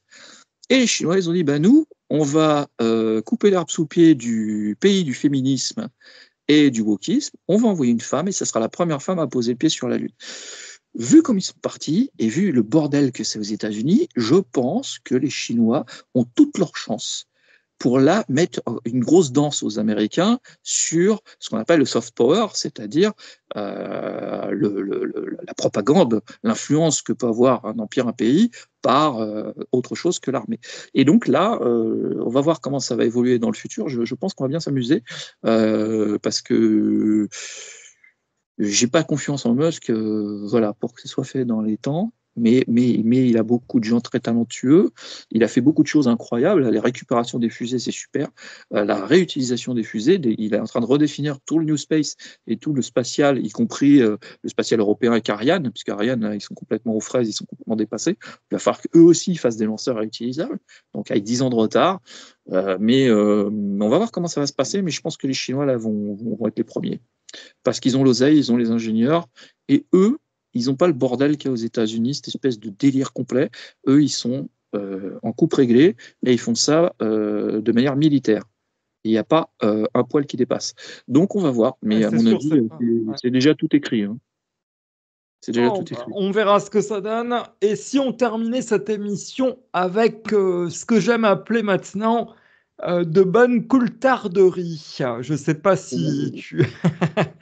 Si tu as un peu suivi les coultarderies, hein, on rappelle qui est Ross Coulthard. Donc, c'est un journaliste australien qui a fait la première interview de David Grush à l'époque. Oui. Alors, c'est un excellent journaliste. News Nation, non, je ne sais plus. Maintenant, Maintenant, il est sur News Nation aux États-Unis parce qu'il travaille beaucoup avec les médias américains, d'ailleurs les médias de droite, très complotax et tout ça. Maintenant, c'est à la base un excellent journaliste et là, on l'a perdu. Ça y est, il est parti. Comme disait là encore Bill Murray dans Ghostbusters, c'est son pote qui disait à Sigourney Weaver. Il dit, mais comment il va là? Et l'autre, il dit, oh, il a été très très limite pendant quelques temps. Et il dit, et maintenant, il est comment? Oh, il a franchi la limite. On y est, là, c'est ça. Notre Coulthard, il a franchi la limite. Là, il est parti dans l'espace, on est d'accord. Il est parti. D'accord, il est parti. Là, il est dans la croyance complète. Hein. Oula. Et maintenant, je peux le dire parce que, tu sais, je t'en avais parlé en off. Ouais. Je devais recevoir Ross Coulthard. Parce que j'étais entré en contact avec lui. Dans un premier temps, il était d'accord. Il m'avait dit de lui rappeler l'invitation, tout ça. Ce que j'ai fait à plusieurs reprises. Mais il ne répond plus. Donc, j'imagine que peut-être on l'a renseigné ou bien il a écouté certaines émissions ou bien, je ne sais pas, ou quelqu'un lui a dit attention avec Olivier de Sédona, il faut conscience. Je crois qu'ils iront pas forcément dans ton sens.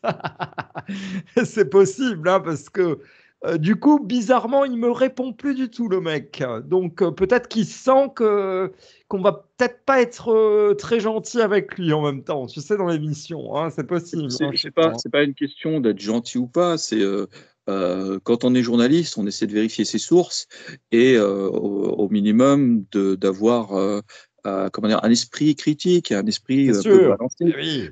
Là, malheureusement, alors, je t'avoue que j'ai pas eu le temps de regarder ces dernières vidéos parce que j'ai aussi beaucoup de boulot à côté, mais J'ai vu les titres des vidéos et sa tête à la Corbel, à la Grush, avec les yeux écarquillés là. Oula. Et donc je me dis oula, ça y est, lui, il est fanatisé, c'est bon.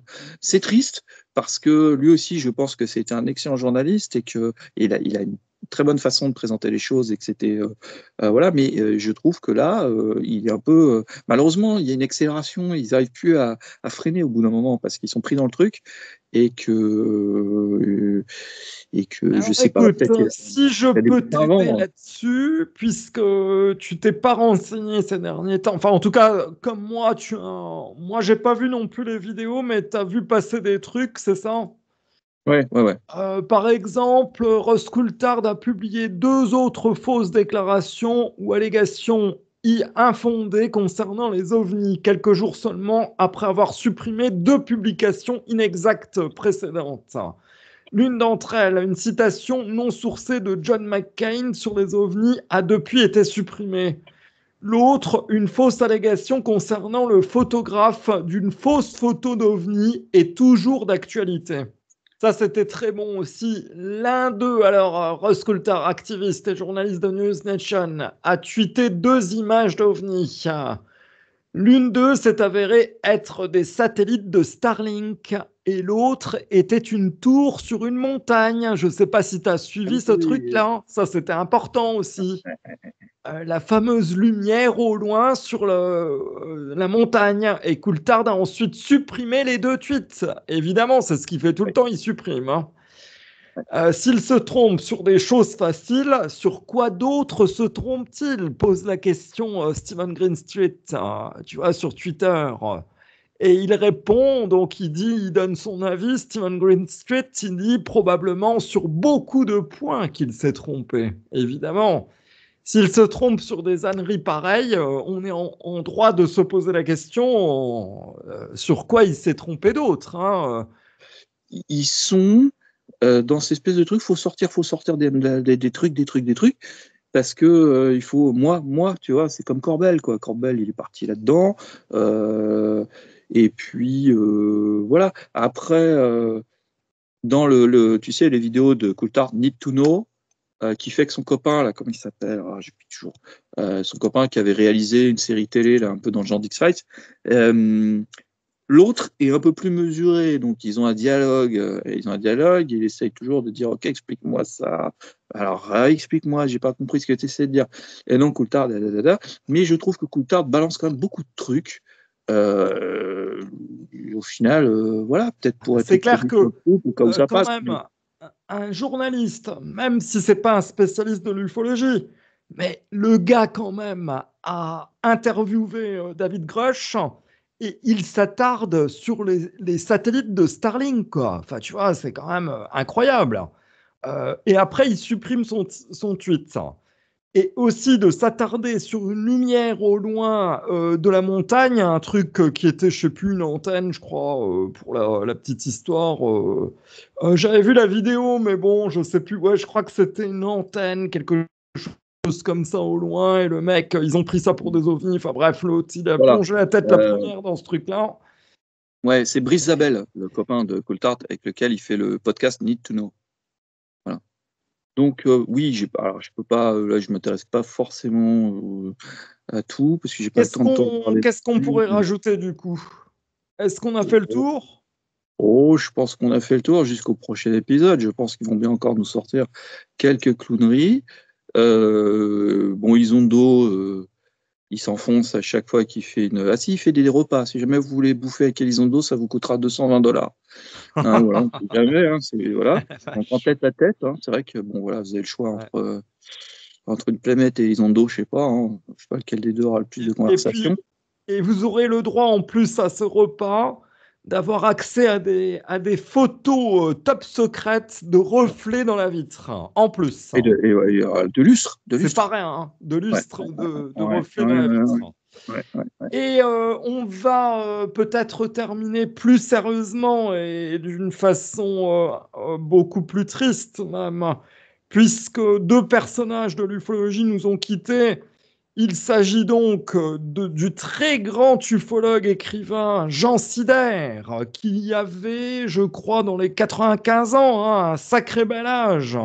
Ouais. À vérifier, je crois, ça c'est de mémoire, mais je crois qu'il avait 95 ans, quelque chose comme ça.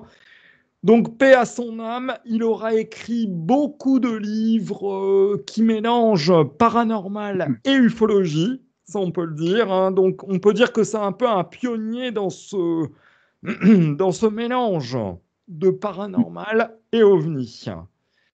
Et aussi, donc là, c'est encore plus triste puisqu'il s'agit d'une jeune femme, je crois, qui avait dans les 35 ans, quelque chose comme ça, en tout cas la 38 ans. trentaine. Voilà. 38 ans, c'est Émilie. Malheureusement, Émilie Trim est décédée. Donc, Émilie Trim, c'est une des protagonistes du CAD Ariel School au Zimbabwe en 1994, qui a fait l'objet du très beau film Ariel Phenomenon, et qui, malheureusement, à 38 ans, est décédée des suites d'un cancer du cerveau, après avoir décliné pendant quelques années. Elle a eu une fin de vie pas terrible, et elle a été très marquée par l'expérience faite en 1994. Et voilà, donc elle en a beaucoup parlé, elle a essayé d'écrire ce qui s'était passé, elle a beaucoup essayé de s'intéresser aux problématiques écologistes de sauvegarde de la planète, comme d'ailleurs tous les protagonistes de l'affaire du Zimbabwe. Et voilà, et donc c'est triste parce que c'est un des visages qu'on avait beaucoup retenu, des petites filles qui avaient été interviewées par John Mack, titulaire de la chaire de psychiatrie de Harvard, qui était allé au Zimbabwe pour interviewer les enfants sur la demande d'un journaliste de la BBC qui avait eu vent de l'affaire. Et voilà, plusieurs personnes étaient passées. Et Émilie avait quitté ensuite le Zimbabwe pour aller vivre au Canada, mais était restée en contact avec pas mal des élèves, voilà, dans le cadre de Ariel Phenomenon, était retournée au Zimbabwe pour revoir certains membres de l'équipe pédagogique, retrouver l'école, qui n'avait pas beaucoup changé d'ailleurs, et se remémorer cette affaire de contact avec un engin et deux entités extraterrestres de à peu près 1 mètre de haut, avec des visages assez sombres, ovales, et des grands yeux noirs, très grands yeux noirs, assez ovales, et qui avaient, selon les enfants, communiqué par transfert d'images dans l'esprit des enfants, et qui parlaient. Chaque enfant a eu un message différent. Une a eu un message sur la technologie, notre usage de la technologie. L'autre a eu un message qui concernait plus l'écologie, c'est-à-dire que notre présence sur Terre détruisait les autres espèces et la planète, et qu'il faudrait qu'on soit beaucoup plus conscient du fait qu'il faut protéger notre environnement, parce que si on ne protège pas, nous on mourra aussi. Et bon, voilà. C'était en 94, hein, c'était bien avant les collapsologues et tous ces courants qui sont apparus après. Et d'autres enfants aussi ont eu des contacts. Alors, c'est triste parce que voilà, et malheureusement elle a eu très peur pendant le contact. Elle a dit parce que c'était extrêmement étrange, et que voilà, d'autres enfants ont beaucoup plus accepté le fait d'avoir un contact, en disant qu'ils ne seraient pas contre le fait de refaire un contact si jamais ces entités se réapparaissaient. Mais alors, certains disent que ils n'ont eu qu'un seul contact, d'autres disent qu'ils ont eu d'autres contacts en contrôle continu après, ce qui revient dans pas mal d'affaires de gens qui sont contactés en RR3. Mais la pauvre Émilie Trim, elle a été, quand même, on a beaucoup souffert, parce qu'elle a eu du mal à essayer d'expliquer comment c'était de vivre ça, et d'après de vivre avec ça toute sa vie, sans passer pour une dingue. Et ce qui est très triste, c'est que malheureusement, elle est morte à 38 ans, beaucoup trop tôt. Donc voilà, c'est une petite pensée pour Émilie, qui a été... Je sais que j'avais tenté de la contacter à une période, je crois, il y a 2-3 ans de ça. Et au début, elle m'avait répondu, mais un truc à côté, tu sais, pour être poli, parce que j'avais cru comprendre qu'elle ne voulait plus participer à des émissions, elle voulait plus témoigner. Ouais. Sauf qu'elle l'avait fait dans des documentaires, mais elle restait quand même relativement discrète. Elle voulait pas trop en parler de tout ça. Et du coup, un petit échange comme ça, et c'est vrai que c'est une bien triste nouvelle. Et tu me disais aussi en off, je ne sais pas si on peut en parler de ça, de son Instagram. Ça, c'est assez troublant de ce qui s'est passé avec son Instagram. Ouais. Instagram, c'est-à-dire que les dernières années, enfin même ça fait quand même quelques années elle écrivait en écriture automatique des espèces d'idéogrammes qui revenaient. Alors on peut faire de manière très prudente un parallèle avec l'affaire de Rendlesham et John Burroughs, qui avait un des protagonistes de l'affaire de Rendlesham, qui avait passé après des années à écrire dans un carnet des idéogrammes aussi, de manière automatique, qui disait que c'était un peu comme quelque chose de compulsif, qui n'arrivait pas à s'arrêter, qui avait rempli les carnets entiers. Et elle remplissait des carnets. Les photos sont sur son Instagram, on le mettra, on fera un petit post sur le Facebook du Faux Conscience. C'est-à-dire que ces dernières années, elle a fait plus de 10 600 posts Instagram quand même. Avec des pages et des pages d'écriture. Énorme. C'est énorme. Donc c'est incroyable. Et avec pas beaucoup d'écho en réalité. Et ses parents ont expliqué d'ailleurs dans un obituary au moment de son incinération et de sa mise en bière que son cancer du cerveau l'avait rendue folle complètement. C'est-à-dire que ces dernières années ont été très difficiles. Elle a vraiment perdu progressivement la raison. Disons que c'est dû, oui, c'est ça qu'il faut expliquer, que c'est dû à la maladie, quoi. C'est-à-dire que tous ces posts, les 10 000 et quelques posts, c'est par rapport à la maladie. Ouais. Et c'est des posts qui sont à peu près tout le temps les mêmes, quoi. Elle noircissait des pages de trucs et elle perdait un peu le fil. C'est triste. C'est une bien triste nouvelle. En tout cas, cette émission se termine ici. Cette revue de presse, si on peut dire ça comme ça, ce premier jet, ce premier test après l'émission donc du livre d'Elizondo qui avait bien fonctionné. Si vous aimez ce concept de surfer sur l'actu, n'hésitez surtout pas à nous laisser des commentaires pour nous dire ce que vous en pensez et aussi pour nous dire si vous voulez qu'on continue ou pas, tout simplement. Ou bien d'apporter des informations, c'est ça qui est aussi intéressant. Vous pouvez apporter vos propres informations ou nous dire, même si vous n'êtes pas d'accord avec tout ce qu'on a dit, il n'y a aucun souci, allez-y, allez commenter, on est là pour ça, on lira tous les commentaires, et en tout cas, on vous dit à la prochaine, quand l'actu aura besoin justement d'un contre-ton, puisque c'est aussi ça le but, on s'était dit, il faut quand même qu'on parle à des gens qui pensent un peu comme nous, il faut donner un autre son de cloche, parce que c'est vrai que on a trop l'impression que c'est toujours les mêmes choses qui sont dites, c'est toujours dans le sens des lanceurs d'alerte. Et donc, pour pallier à ça, on se devait de réagir. Et c'est ce que nous avons fait ce soir. Encore merci, Woody. Et je te dis à la prochaine. Merci à tous. Et puis, exactement à la prochaine. Voilà. Merci, bye bye.